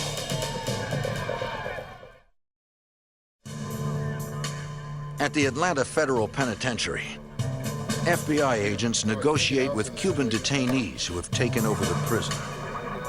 The lives of nearly 100 hostages hang in the balance. On day 3 of the standoff, a journalist's error ignites a crisis. FBI Tactical Commander Danny Colson. All along, our negotiators have been telling the Cubans that we weren't coming in, that we wanted to negotiate and wanted them to surrender, and now a reporter is saying we're coming in. The erroneous media report makes Special Agent D. Rosario's job even tougher as he negotiates for the lives of the hostages. We had brought them down to such a reasonable level of emotion, and when they thought that the FBI was about to assault, they literally lost. We came literally within a few heartbeats of losing the hostages right then and there. We sent everybody to what we call phase line green, which is the last position you are in before you do a rescue. It was like a spark that was about to ignite this terrible inferno of energy we had built up there. I had to convince them that no such assault was going to take place, and that, you know, if things were going so well and so positive, why would we even think about assaulting them? After 3 tense hours, the rioters agree to continue negotiations and spare the hostages. We're just lucky that our negotiators were able to calm them down and we didn't have any loss of life. For Colson, the close call is a warning sign that the standoff could explode into a full-scale riot with very little provocation. At the end of day 3, he obtains presidential approval to deploy Delta Force in a civilian crisis. The Special Operations Team arrives in Atlanta disguised as FBI agents. There were 3 things that I desperately needed from them. The first was their breaching capability. They had all the breaching capability that would be necessary to get back into that prison to do a dynamic rescue. They had the ability to use explosives to blow steel doors down or blow locks out. They had the ability to use thermal devices to cut in an instant through steel and cable. The second thing I wanted was their sniper capability. When we went into that prison, if we had to go in, I wanted the very best snipers I could find doing cover for my men as they went in. The other thing is they have tremendous medical capability. They travel with a complete hospital. They set up with the doctors, nurses, emergency equipment, the latest state-of-the-art everything. If Delta Force or FBI teams engage the detainees in combat, the military hospital is prepared to treat any injury. They can bring their doctors right in with us. They can pop a chest and do open heart surgery right there in the premises if necessary. For the next several days, Delta Force snipers keep the detainees under constant surveillance. The rioters are working 24 hours a day, making weapons by the thousands. There was all kinds of steel inside the prison, and they were very resourceful with the equipment. They ground weapons into spears. Each one of them must have had at least 2 weapons. Delta Force sets up surveillance cameras all over the complex to track the movement of the detainees. Agents look for ways to get closer to the areas where the hostages are being held. If the Cuban detainees decide to kill the hostages, the tactical team must be able to launch an assault on a moment's notice. We've got 2 people guarding the American dorm. This is not something where you play a video game and after it's over, you hit your reset button and everybody's alive again. You're talking about the lives of human beings here, and you have a tremendous responsibility to try to get those people out. Colson and Blakeney go back into the tunnels underneath the prison. One of the tunnels leads to the prison's electrical room. It's located right outside the American dorm, where most of the hostages are held. We were literally on the other side of the window from inmates that were right across the walkway from where the hostages were being held. By doing that, we moved our response time from half an hour to 10 seconds. It was a tremendous leap in our capability at that point. With the FBI SWAT teams and Delta Force in place, they will be in a better position to protect the hostages if negotiations break down. Until they start harming a hostage, there's no reason for us to try to gain forcible entry to save these people. We therefore will wait as long as it takes. The rioters have enough food to survive for up to a year. The day after Thanksgiving, they erect a Christmas tree on the roof of the building. That was very disheartening to us. Maybe they didn't intend it psychologically to be that way. We interpret it as, we are going to be here through Christmas. On day 8 of the crisis, prison guards stationed in the tunnel hear the sound of a drill. One guard recognizes the voice of Thomas Silverstein, the most vicious inmate in the federal prison system. They think Silverstein is searching for a way out. We knew he would absolutely kill a hostage if it would help him escape.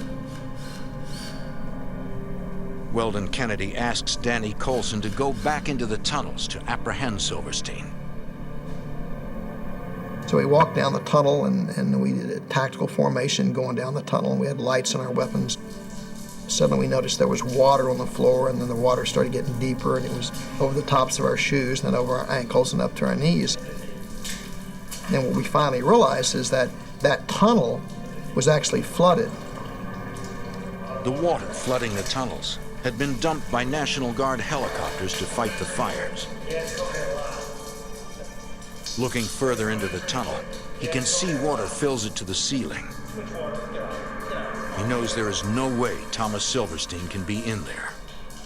And what they were hearing was there were tubes, ventilation tubes, that were above the water line. So the guards were actually hearing his voice, but we knew he wasn't going to get out. Still, Colson knows that Silverstein is as dangerous inside the prison as he is on the outside. He was a sociopath, and he'd proven he would commit murder.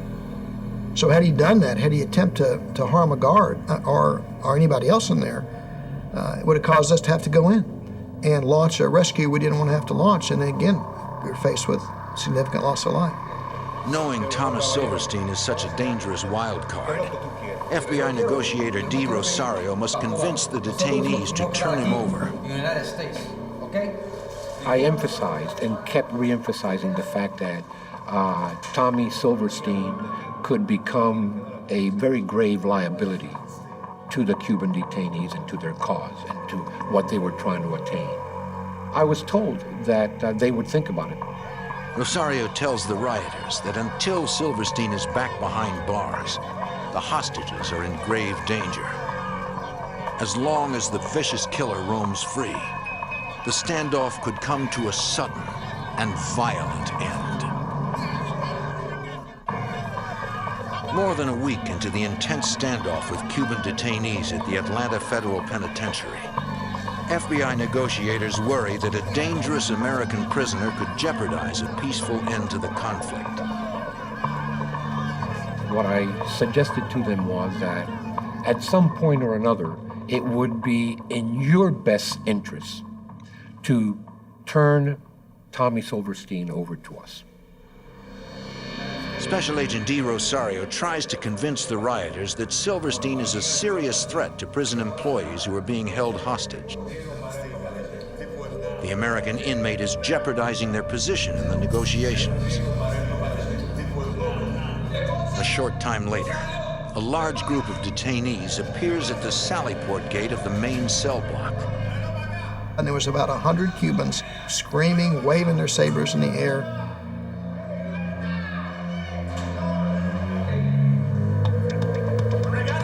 And I could see they had Silverstein.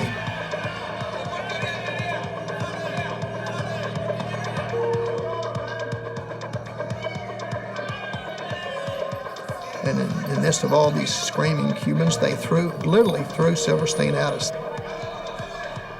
Detainees tell agents how they captured Silverstein. So they gained access to the pharmacy. They took some narcotic. They put it in a can of fruit cocktail, which he was known to like. and fed him fruit cocktail laced liberally with this drug, which in effect knocked him out.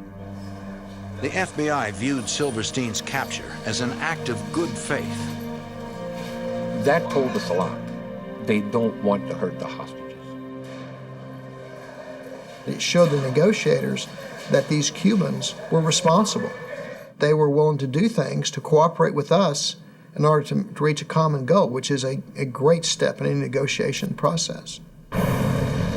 On December 1st, a separate riot at Louisiana's Oakdale Penitentiary is resolved.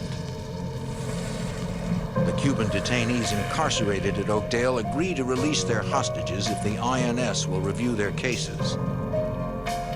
The government of the United States, through the voice of the Attorney General, told them, you know, it's not unreasonable to give you a hearing. D. Rosario offers the Atlanta detainees the same deal.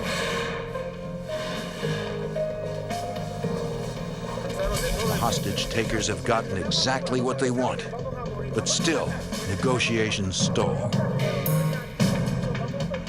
Audio surveillance reveals the rioters think the FBI will not use deadly force to remove them from the prison, that they would have a fighting chance to overpower federal forces. The Cubans thought that the FBI and the other assets would come in with nightsticks and batons and just duke it out. The next day, Colson decides to send the hostage takers an indelible message. The detainee agrees to talk with Colson. And he said, I need to go to the restroom. So I said, wait right here.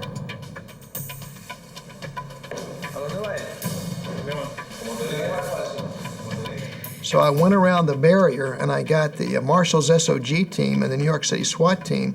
I got them all up and I said, put on all your gear and line up along the walls and look mean. And he walked around that barricade, and when he walked down that corridor, he literally jumped off the ground.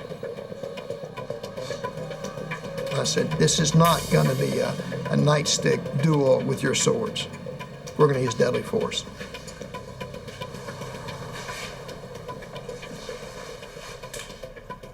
The rioters agree to the terms of the surrender. On day 12 of the standoff, the Cuban detainees release their hostages. I will never, ever forget those guys coming through that sally port and walking right by me, and the look of relief. They were haggard and they were tired and they were worn out, but this great sense of relief, and they're all smiling ear to ear. When we finally walked out with hostages, not one of them having been harmed in any way, we regarded that as a huge success. After 12 intense days, the Atlanta prison riot is over. One of the most important things, it sort of focused the American public on the plight of the Cubans. And I think that was important. They did have a story to tell. They just told it in the wrong way. After the riots, all detainees are granted an INS hearing. Some are released. Others with criminal records or mental disabilities are repatriated back to Cuba. The rest remain in prison. In Washington, D.C., a notorious drug gang threatens an entire neighborhood. Witnesses are intimidated or killed. Even as the police and the FBI build a case against the killers, the body count continues to climb. Drug sales skyrocket as a neighborhood becomes a virtual war zone. Now the FBI must find the key to destroying a deadly gang known throughout the city as the K Street Crew.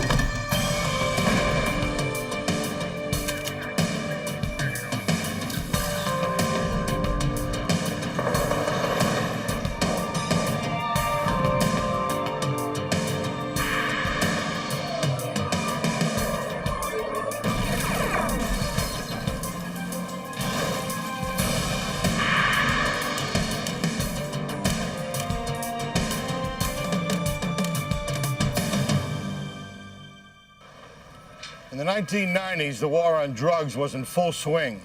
The front lines were often America's inner cities, where gangs used violence and murder to rule their empires. I'm Jim Kallstrom, former head of the FBI's New York office. When gang violence exploded in Washington, D.C., the Metro Police and the FBI fought back. Using high-tech surveillance and tough new laws, they set out to destroy the gangs from the inside out.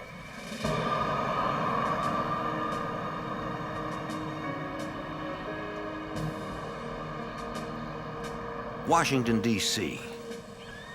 In this city of monuments and museums lies the heart of American justice. The Supreme Court, the Department of Justice, the Federal Bureau of Investigation. But even our nation's capital is not immune to crime. March 22nd, 1991. 20-year-old Wendy York returns home after running errands. Teresa! She shares an apartment with her cousins, Tarita and Teresa Lucas.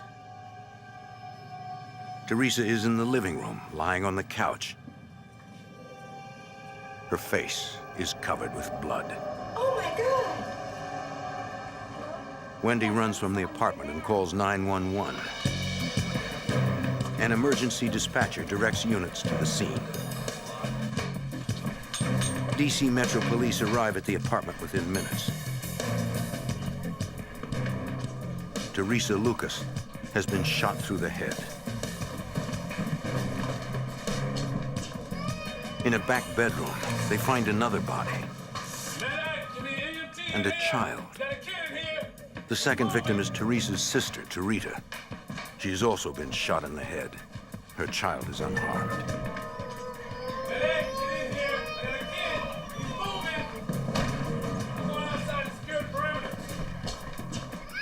Police discover another baby, terrified but also unharmed.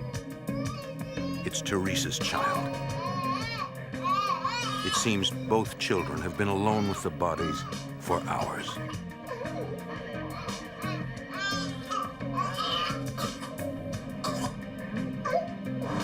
A short time later, the victim's mother arrives at the apartment. Renee Brown finds the building surrounded by police.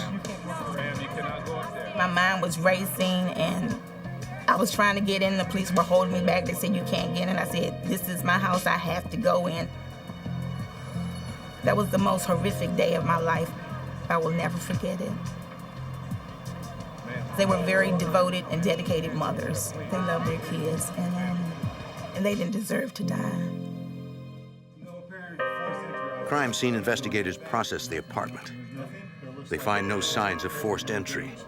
Nothing in the apartment appears to be disturbed. No valuables have been taken. There is nothing that suggests a motive for the brutal slaying. Detectives suspect the victims knew their killer. Nothing in the bathroom there. Let's take a look. Detectives ask Renee Brown to check the apartment. Please look around and see if you see anything. The grieving mother is willing to do anything she can to help. Renee notices something missing from Teresa's bedroom. The first thing I noticed was that a poster-sized picture that was there the previous night had disappeared from off the wall. A frame is found, but a photo of Teresa's boyfriend, Sam Carson, is gone. And I told the detective then, I said, I wonder where that picture is. And we looked in the trash in the back, and it was nowhere in the trash. So I said, whoever has that picture is the murderer. Police contact Sam Carson to ask him a few questions. How you doing? He denies being in the apartment the night the two women were murdered. Do you know that your girlfriend was killed last night? Although Carson is a likely suspect, police have no physical evidence to tie him to the murders. Like, where were you last night? You think you can come in? Detectives interview people in the neighborhood. Federal detective. Although gunshots were fired in the Lucas apartment, neighbors claim they heard nothing. Sure about that? I don't Did you happen to know the women? No, I don't. Two young women have died, and yet nobody is willing to talk about it. The double homicide catches the attention of law enforcement across the district. including the FBI. Special Agent Vince Lissy is shocked by the brutality of the crime. Right here. We got the photos they've got from Craig. Agent Lissy often works undercover and must protect his identity. It was horrific. The police had very few leads to go on.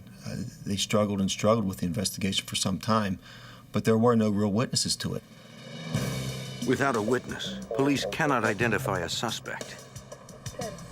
Without a motive, they cannot catch the Lucas girls' killer. And without evidence, the double homicide will become a statistic. Yet another unsolved murder in a city plagued with violence. The epicenter of that violence is Greenleaf Gardens, a housing project on K Street. The drug trade has reduced the neighborhood to chaos, according to Detective Steve Kirshner. Crack cocaine hit this city hard in '85, '86. Along with that came a lot of violence. The homicide rate went sky high. I believe it started out mostly from jealousy of who was making the most money. There were kidnappings, assaults, just led to a very violent area. Buyers, many of them from the suburbs, made the dealers on K Street rich. The area provided few economic opportunities, so the lure of easy money proved a powerful recruiting tool. It was a huge moneymaker for them, and it was pretty hard to tell a 14 or 15-year-old kid, hey, listen, go to school, do all the right things, whenever they can go out on the street, sell crack and make $1,000 a day. They could buy all the things that they didn't have before because they live in an impoverished home. With millions of dollars in easy profits at stake, competition between dealers grew fierce.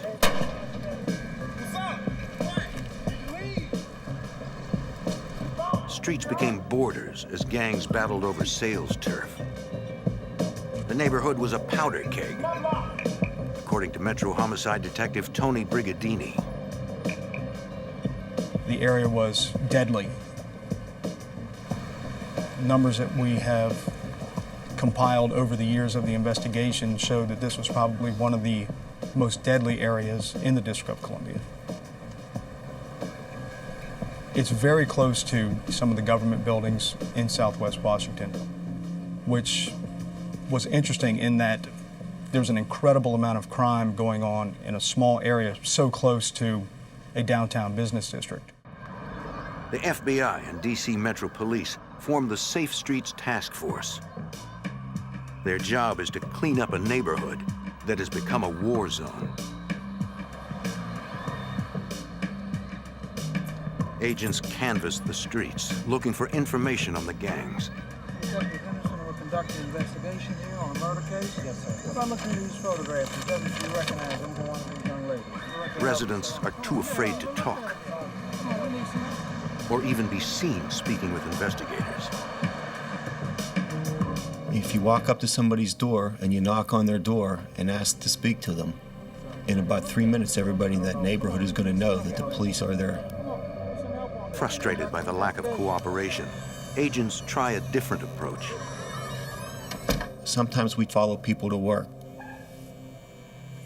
We try to get them away from a neighborhood. We try to do whatever we can so that the people in the neighborhood don't know they're witnesses. Slowly, the residents open up. They talk about drug dealers who have taken over the neighborhood. Tell me about him. The K Street Crew. The gang is led by Vincent Hill, a ruthless sociopath who seems to thrive on violence. If somebody came up and irritated him for any reason whatsoever, he had no problem grabbing a baseball bat, a hammer, anything he could, and hit them with it. Hill's money and his brutality make him the most powerful man in the neighborhood, according to Metro Detective Neil Trugman. He compared himself to a big-time mob figure.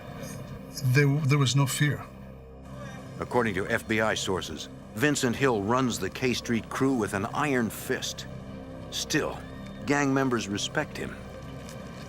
Vincent Hill had a reputation for being a bully, but at the same time, others looked up to him because they saw that he had money, he had nice clothes, he had fancy cars. While he's manipulating them into selling drugs, they would see him beat somebody up for not giving him enough money. So all of these things kind of led the others to look to him as somebody that you didn't want to mess with, you didn't want to challenge, but at the same time, he was a way that they could make money. The distribution of crack cocaine carries severe penalties. A conviction could get Vincent Hill and his crew off the streets permanently. I think they're going to start selling a lot of marijuana. Agents launch an investigation into the gang's crack dealing. But Hill's group is already one step ahead. Before the FBI can bust the K Street crew on cocaine charges, the gang suddenly shifts to selling marijuana. They realized when they were selling crack cocaine, you're looking at stiff time. Selling marijuana was a misdemeanor. More than likely, you wouldn't get any time for it. The demand is huge. Buyers pour in from the suburbs. The gang maintains its profits, minimizing the risk of jail time. It just took off like a rocket. Everybody was making money. People were making $3,000, $4,000, $5,000 a day just by selling marijuana. Thwarted by the gang's move, the task force regroups as the dealers grow even bolder. I would drive by in unmarked cars, and they would hold bags of marijuana up, 3 for $20, 3 for $20. And then when they finally got close enough to realize that you were a cop, they would run. The dealers simply abandon their stashes until the cops leave. Minutes later, the dealers return to the exact same spot with a new stash and set up shop again. As business expands, the violence escalates, sometimes involving innocent victims.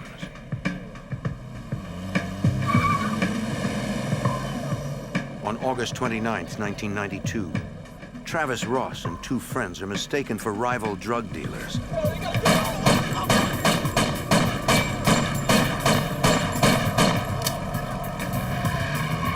Ross is killed instantly.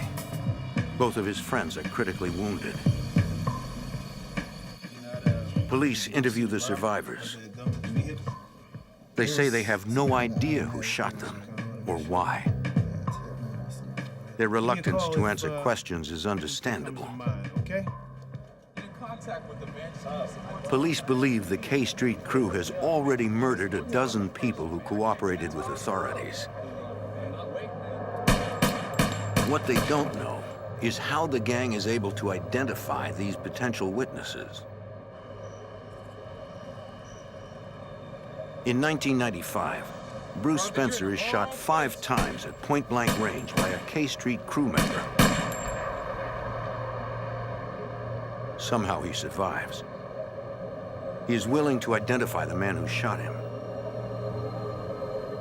The task force immediately places Spencer in protective custody. He is registered at a DC hospital under the name John Doe. While Spencer recuperates, Agent Lissy and other investigators scour Greenleaf Gardens looking for the men who tried to kill him. On K Street, Agent Lissy and Detective Trugman find themselves face to face with Vincent Hill, the gang's notorious leader. He said, look, all your witnesses are going to die, every one. Even your buddy who's in the hospital under the name John Doe, in room, and he told me exactly what room it was. And I shook my head as if I didn't know what he's talking about, but I knew exactly what he was talking about. They wanted to let us know that it was their business to locate witnesses and silence them.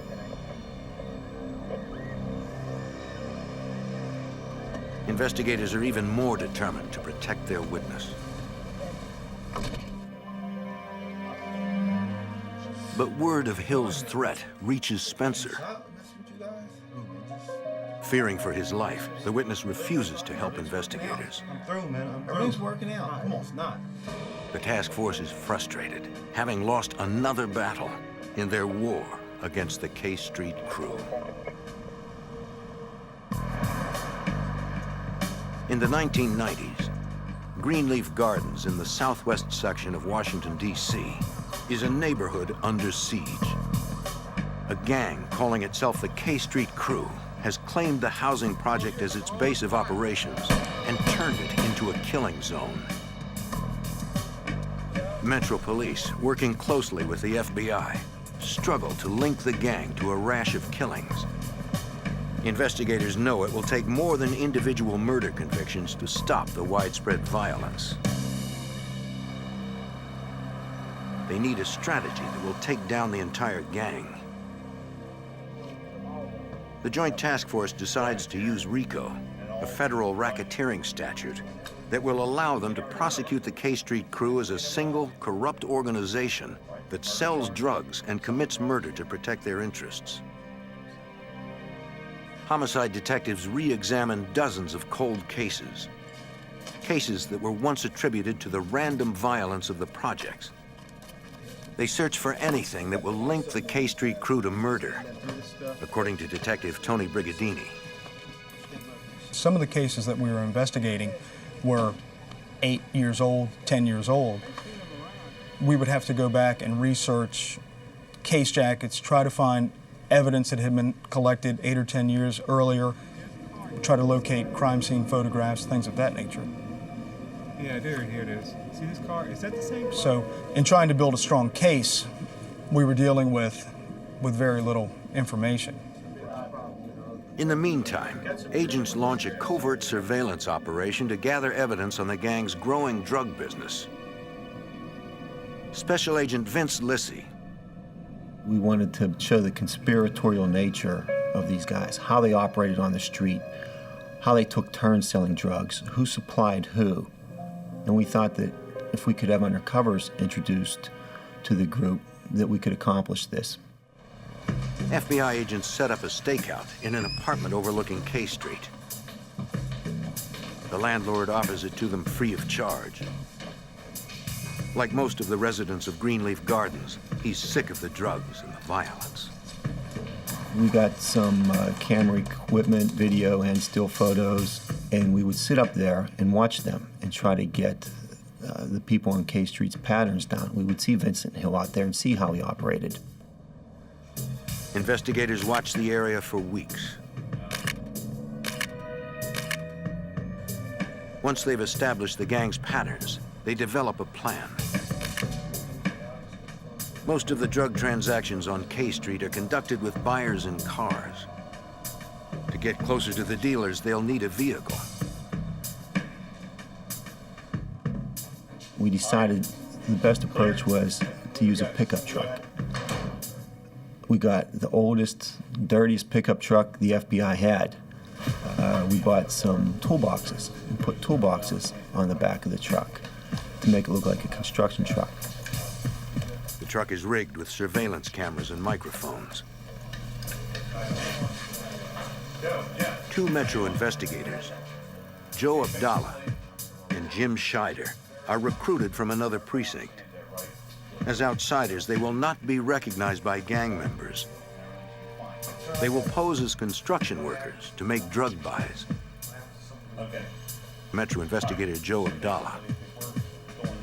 So me and Jimmy had it prearranged. If I was in any trouble or I felt my safety was in jeopardy, I was going to run for that truck, and depending on the situation, Jimmy was going to take off with me jumping in the back of that truck, or he would get out with his firearm. The main target of the surveillance operation is Vincent Hill. The undercover officers expect they will have to make several buys before they can make contact with the gang leader. 5 cars carrying 2-man teams form a perimeter around the neighborhood. They stand by on their radios, awaiting Lissy's orders. We had all this in place. We had the cars situated throughout the neighborhood. And we said, okay, let's go, let's try it. Nobody moved until I said something. As the officers attempt their first undercover buy, Jim Scheider knows he is heading into dangerous territory. As soon as we turned the corner, my heart started racing. We knew that there was no turning back at that point. Abdallah and Scheider look for a dealer, any dealer, to buy from. Then on a street corner, they spot Vincent Hill, flanked by his lieutenants.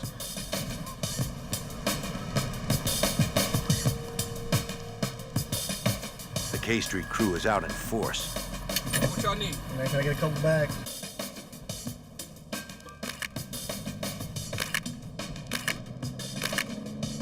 Abdallah doesn't think twice. He gets out of the truck. And I'd asked if I could get 2 bags for $40, which meant 2 bags of marijuana, which were $50, but if I could, I'd get them for $40 a piece. An individual to my left side ran to go get them from a stash, which was on a fence line. And Vincent Hill said, "No, you'll take 2 for $50. I put the money down, and then I walked away. The surveillance team documents the entire transaction. They now have the leader of the K Street crew on videotape, personally selling marijuana to undercover officers. Joe walked with Vincent Hill the first time, and we said, wow, this is too easy. Within 30 seconds, the deal was done. Jim and Joe rolled back to the office, and we were just amazed. The task force has been prepared to wait weeks, even months, to make contact with Hill. But it happened in less than a minute. The FBI presses their advantage. Over the next 6 months, they continue to buy marijuana directly from Hill, gradually increasing the quantity. He approached me and we worked out a deal financially. Each time, the sale is carefully photographed. He was there. He never touched the drugs. Through the undercover buys, investigators discover that Hill controls everything that happens on the block. This becomes clear when Abdallah and Scheider try to make a purchase from someone other than Hill. And we were getting ready to make the purchase. And there was someone hollering down the street. When we looked back, it was Vincent Hill. We went back down into the block, met with Vincent Hill and bought from him. And I think he had that kind of power in that block. For months, the buys go on like clockwork. Abdallah is doing more than making purchases. He's building a relationship. Slowly, he gains Hill's trust and tries to get information. I tried to get any conversations I could from him. And there were times when I'd try and draw a conversation from him where he would say, look, if the police come in the block, I have a place to run to, you don't. So tell me what you need, let's get it over with. And there were also times when I had a conversation with him about setting up weight purchases, or no more than the $20 bag, what we would call wholesale quantities, like quarter pounds. Abdallah begins buying in bulk, moving from ounces to pounds. He tells Hill he is selling marijuana at the construction site where he works. There were occasions when he would actually front me drugs, which would mean he'd give them to me for free for payment at a later date. We had that kind of trust.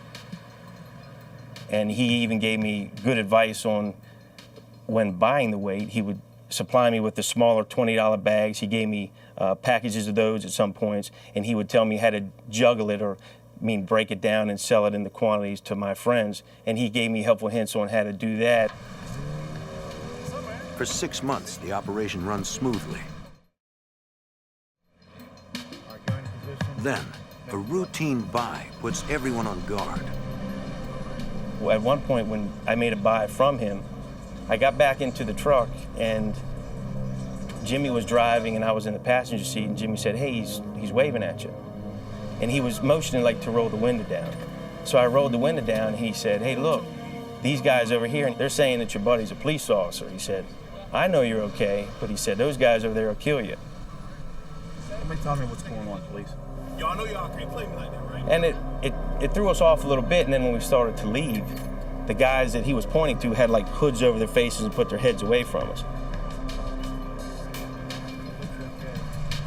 It does not appear to Abdallah and Scheider that Hill suspects they are cops. so they continue the operation.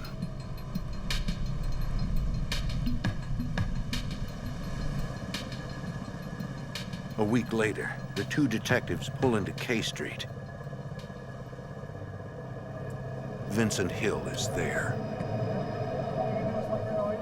Hill was cold to me, didn't want anything to do with me. He said he didn't know where they sold marijuana, didn't know what I was talking about.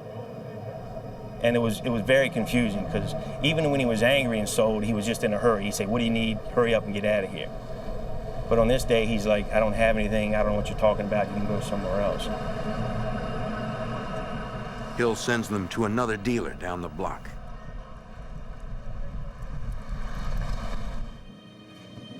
That night, Abdallah meets the dealer in an abandoned house.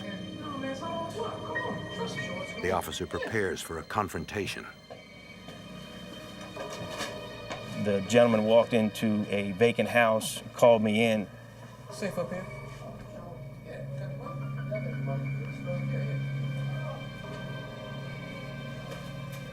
The gentleman tried to give me like a sandwich baggie full of lawnmower clippings. It wasn't real marijuana. So it was that point, we knew something was wrong. Abdallah knows their cover is blown. With backup cars at least 2 minutes away, he slowly talks his way out of the building.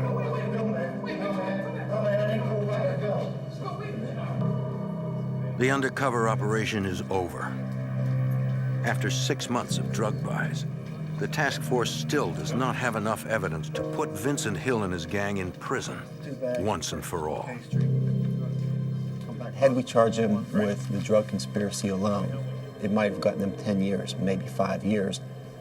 And what's even worse, they wouldn't have been held accountable for all the violent crimes they committed. So we still needed to investigate the murders and the robberies and the kidnappings and all the violent crimes that were associated with that group. Investigators still have a lot of work to do. In the meantime, the streets rage with violence.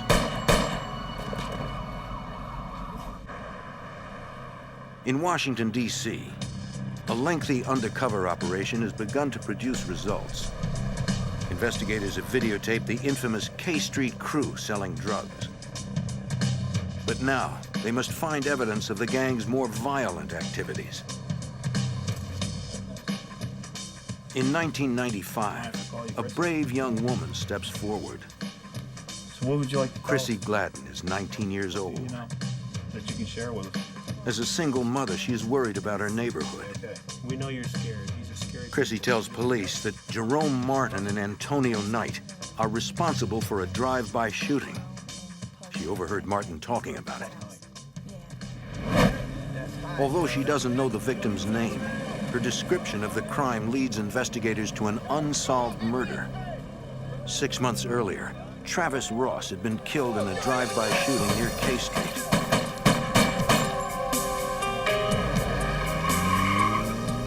Two of his friends were critically wounded.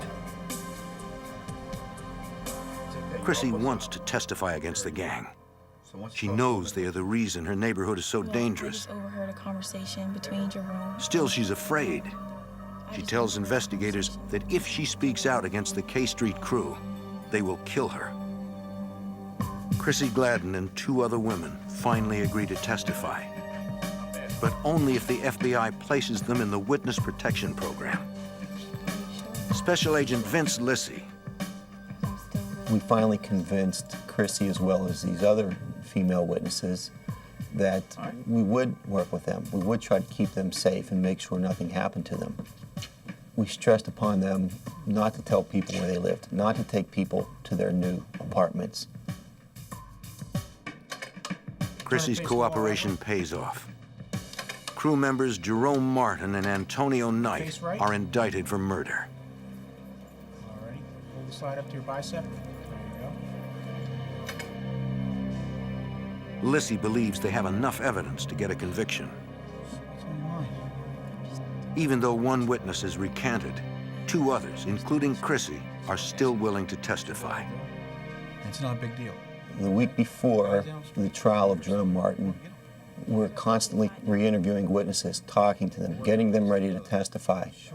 We want them to know what questions they're going to be asked if they take the stand to testify. And the week before, we had Christy in the U.S. Attorney's office. We got her ready. She pretty much knew what was going to be expected of her. She wasn't an eyewitness to the murder, but she did fill in certain gaps. Don't be scared. 4 days before the start of the murder trial, Vince Lissy receives a call from one of the witnesses. I'll set it up. She was frantic, screaming, crying, telling me, they killed Christy, Christy's dead. And I couldn't believe it. And then whenever I realized what she was talking about, it was like somebody punched me in the stomach. Agent Lissy drives over to the Southwest District.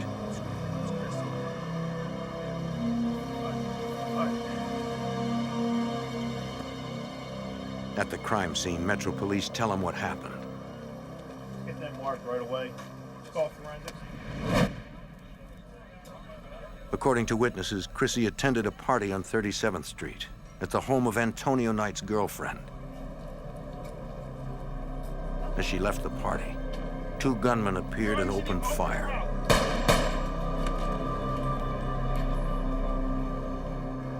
By the time police arrived, Chrissy was already dead. Not surprisingly, investigators are unable to find a single witness willing to identify Chrissy's killers. The message from the K Street crew is clear. Talking to the police is a death sentence. Chrissy thought that everything was fine. She trusted her friends, she trusted the people in that neighborhood, thought she could go back there and nothing was going to happen. That was probably the worst I've ever felt in this job. It's hard. It's hard to keep going sometimes when that happens. Still, the task force pursues their case against Jerome Martin and Antonio Knight. The trial is a disaster. The case had lingered in the system so long in D.C., we said, we got to go. And we went forward with it, and we did the best we could. Some witnesses were just physically unable to testify. They were just distraught. But you know, we went forward and we lost. Jerome Martin and Antonio Knight are acquitted due to lack of evidence. To the K Street crew, witnesses like Chrissy Gladden are a minor inconvenience. It was really something to see these guys go free. And at that point, they won the battle. They were happy. They won the battle. And I told myself, you can't sit back and let them continue to win these battles. Chrissy Gladden's death and the acquittal of Martin and Knight are major blows to the investigation. The task force refuses to give up. Somehow, they will find a way to bring the K Street crew to justice. In Washington, D.C., the K Street crew is terrorizing a neighborhood with drugs and violence. Investigators spent months working with 19-year-old witness Chrissy Gladden, who agreed to testify against them. On October 5th, she was gunned down outside a party. Even without witnesses, Detective Steve Kirshner is determined to find her killers. We stayed on it, trying to find a break in that case, and we did everything we could. We printed up flyers, offered a reward. It really crushed the investigators on the case, especially Vince. It's horrible. It's just, you know, part of you says, what more can I do? That's it. You want to wave the white flag. But the other part of you says, wait a minute, I'm not going to give up. You know, I'm not going to give in to their ways of justice. It's not the way it's supposed to be. Less than a month later, the FBI and D.C. police get an unexpected break in the case. Robert Butchie Smith, a senior K Street crew member, is arrested for drug dealing. In an effort to get Smith to talk about the gang, the FBI tells him he faces federal racketeering charges.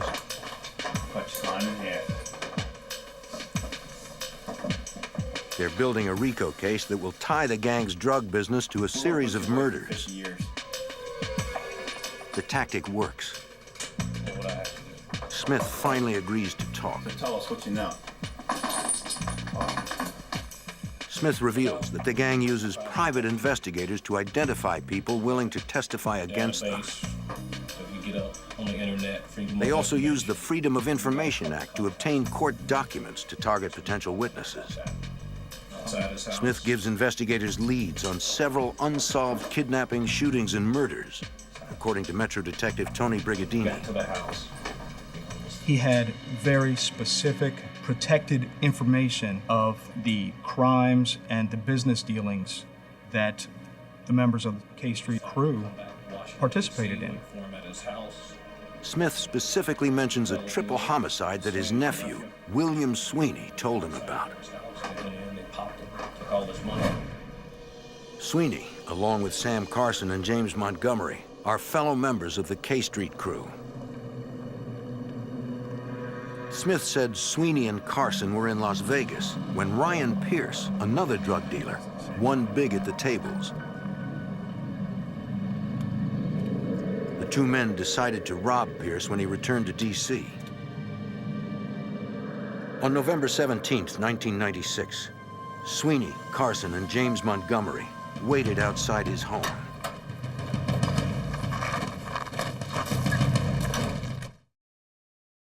Pierce arrived late that night, along with 3 friends. The K Street crew made their move. Where the money at? What's up, man? What's this, man? Where the money at? No, where money? Get over here. Get over here, Castle. Get over here. Get over here. Pierce told the gunman he had already put his winnings in the bank. There was no cash in the house. Man, this is crazy, man. I don't have no money in, man. Wait. Sweeney killed both men. One woman tried to flee, but was shot to death. Another woman managed to hide until the killers left. Get out of here, my son. Get out of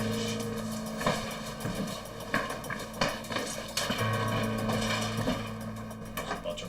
According to Butchie Smith, the K Street crew usually kills people in response to a threat. But Pierce's murder was different. This time, it was all about greed. My nephew, Sweeney. Investigators hope that Smith's inside information is the break they need to finally bring down the gang. At that point, then we knew, okay, now we can start to get the framework of an indictment ready so that we could go and start to prepare charges against these guys for crimes other than the drugs. Smith agrees to become an FBI informant in exchange for a reduced sentence. It's a risky decision. I'm dead. I'm done. If anyone finds out he's talking to authorities, Vincent Hill will have him killed. Technicians analyze a single fingerprint found on a screen door at the murder scene. It matches Sweeney's prints, corroborating Butchie's story. What also helped us was we got William Sweeney's cellular telephone records. And some of the people working the case began to go and investigate that. And they contacted the cell phone company and found out that the cell phone was used near the scene of the triple murder at the time of the murder. Investigators moved quickly to neutralize Sweeney. In April 1997, he is arrested on unrelated charges. While awaiting trial in jail, Sweeney receives a copy of his own arrest warrant from his attorney. An unnamed source is listed as an informant against him. 2 months later, just when it looks like the task force is about to put an end to the gang's operation, Robert Butchie Smith is gunned down in broad daylight. The FBI informant has been shot a total of 13 times, mostly in the head. When Butchie got killed, it brought back all these feelings and the memories, and you know, it's hard. It's hard to keep going sometimes when that happens. Much like Chrissy's murder, there were no leads. Although many people were out on the street and saw it that day, nobody would come forward. Nobody talked. Butchie Smith's murder threatens to unravel the case against the K Street crew. Investigators have lost their only informant. The brutal killing scares away other potential witnesses. After Butchie's murder, we sat around looking at each other like, what do we do now? Where do we go from here? It really took a lot of the wind out of our sail. Where are you stopping? We had to figure out how we can continue with the investigation. Where were we going to go? We thought, okay, we can follow up with the leads Butchie gave us, but still, we needed somebody on the inside, and we no longer had Butchie to give it to us. We had to gather around and tell ourselves, we can't let this get us down. We can't stop.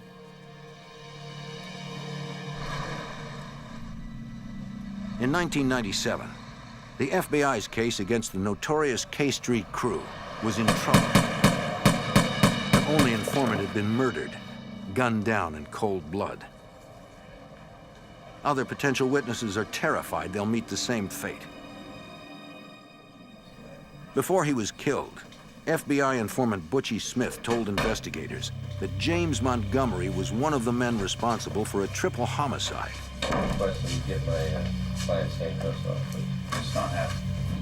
Montgomery is arrested and brought in for questioning. Mr. Montgomery, interesting. You got like Special Agent Vince Lissy pressures the suspect to talk about the triple homicide and the rest of the gang's crimes. Montgomery is already facing a long prison term for the murders. Anyone tell me about anything you know? In the end, he decides to cooperate. Montgomery admits his role in the triple homicide. He also confesses to 7 murders, including that of cooperating witness Chrissy Gladden. Lissy presses for more leads on crimes committed by the gang. Montgomery reveals that crew member Sam Carson killed informant Butchie Smith. What else you know about Carson? Then he drops a bombshell. He told me, do you remember when the 2 girls got killed? And I asked him, which 2 girls? And he said, the ones back in the early 90s. I knew exactly what he meant. Montgomery is referring to the unsolved murders of Teresa and Tarita Lucas. And he began to tell me about it, and I just couldn't believe it. What do you want, Sam? I just want to come in and talk to you for 1 or 2 minutes. According to Montgomery, Sam Carson had stashed a bag of guns at the home of his girlfriend, Teresa Lucas. When he asked her to return the guns, Teresa claimed she didn't have them. She didn't want them around her children, so she threw them away. Can I use the bathroom real second, please? Carson was furious. He decided to confront Teresa one final time. Carson hid his handgun in the bathroom.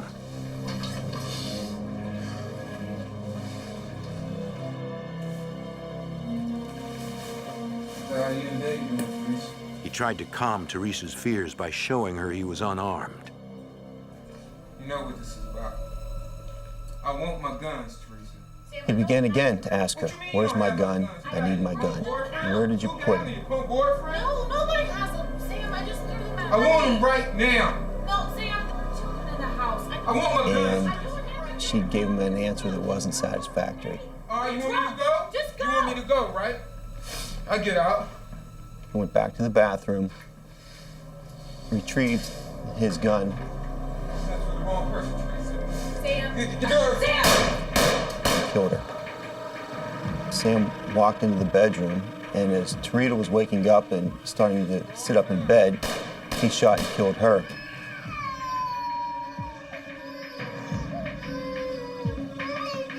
According to Montgomery, Carson got rid of any evidence that linked him to the crime scene. Took his time. When he was satisfied that he had removed any photos, wiped all his fingerprints, he walked from the apartment, got in the car, and left. Investigators asked Montgomery how the crew had discovered the identities of 2 undercover police officers, Joe Abdallah and Jim Scheider.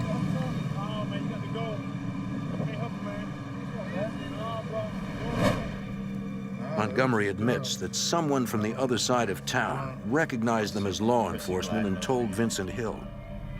No, there was this girl. Although Hill didn't believe it at first, he soon became suspicious, according to investigator Joe Abdallah. Yeah.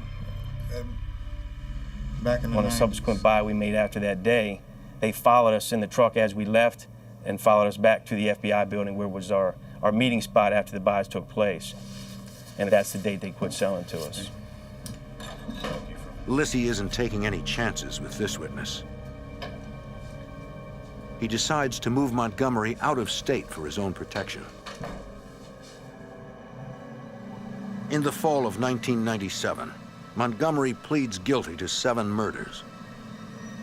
As part of the plea agreement, the court seals details of his sentence and whereabouts.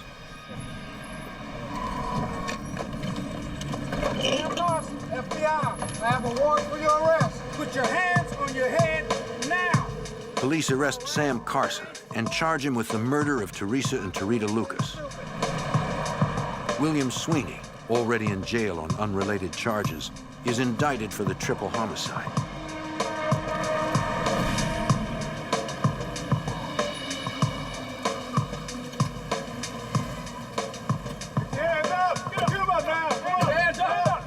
With Montgomery safely hidden, law enforcement begins to dismantle the K Street crew's infrastructure.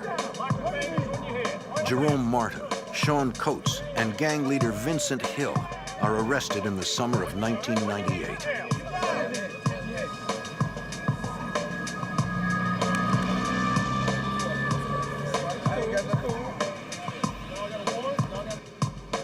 A federal indictment charges the gang with 13 murders, 87 counts of racketeering, drug distribution, kidnappings, and robberies. A federal judge permits recorded testimony from Chrissy Gladden and Robert Butchie Smith to be introduced at trial. Even in death, the gang's victims point a finger at their killers. In 2001, every gang member charged with murder is convicted. They receive life sentences without the possibility of parole. Gang members not accused of murder plead guilty to charges ranging from kidnapping to drug trafficking. There's no doubt in my mind that if these guys stayed on the street, they would have continued doing what they were doing. That was their life. They knew how to sell drugs, how to rob people, how to kill people.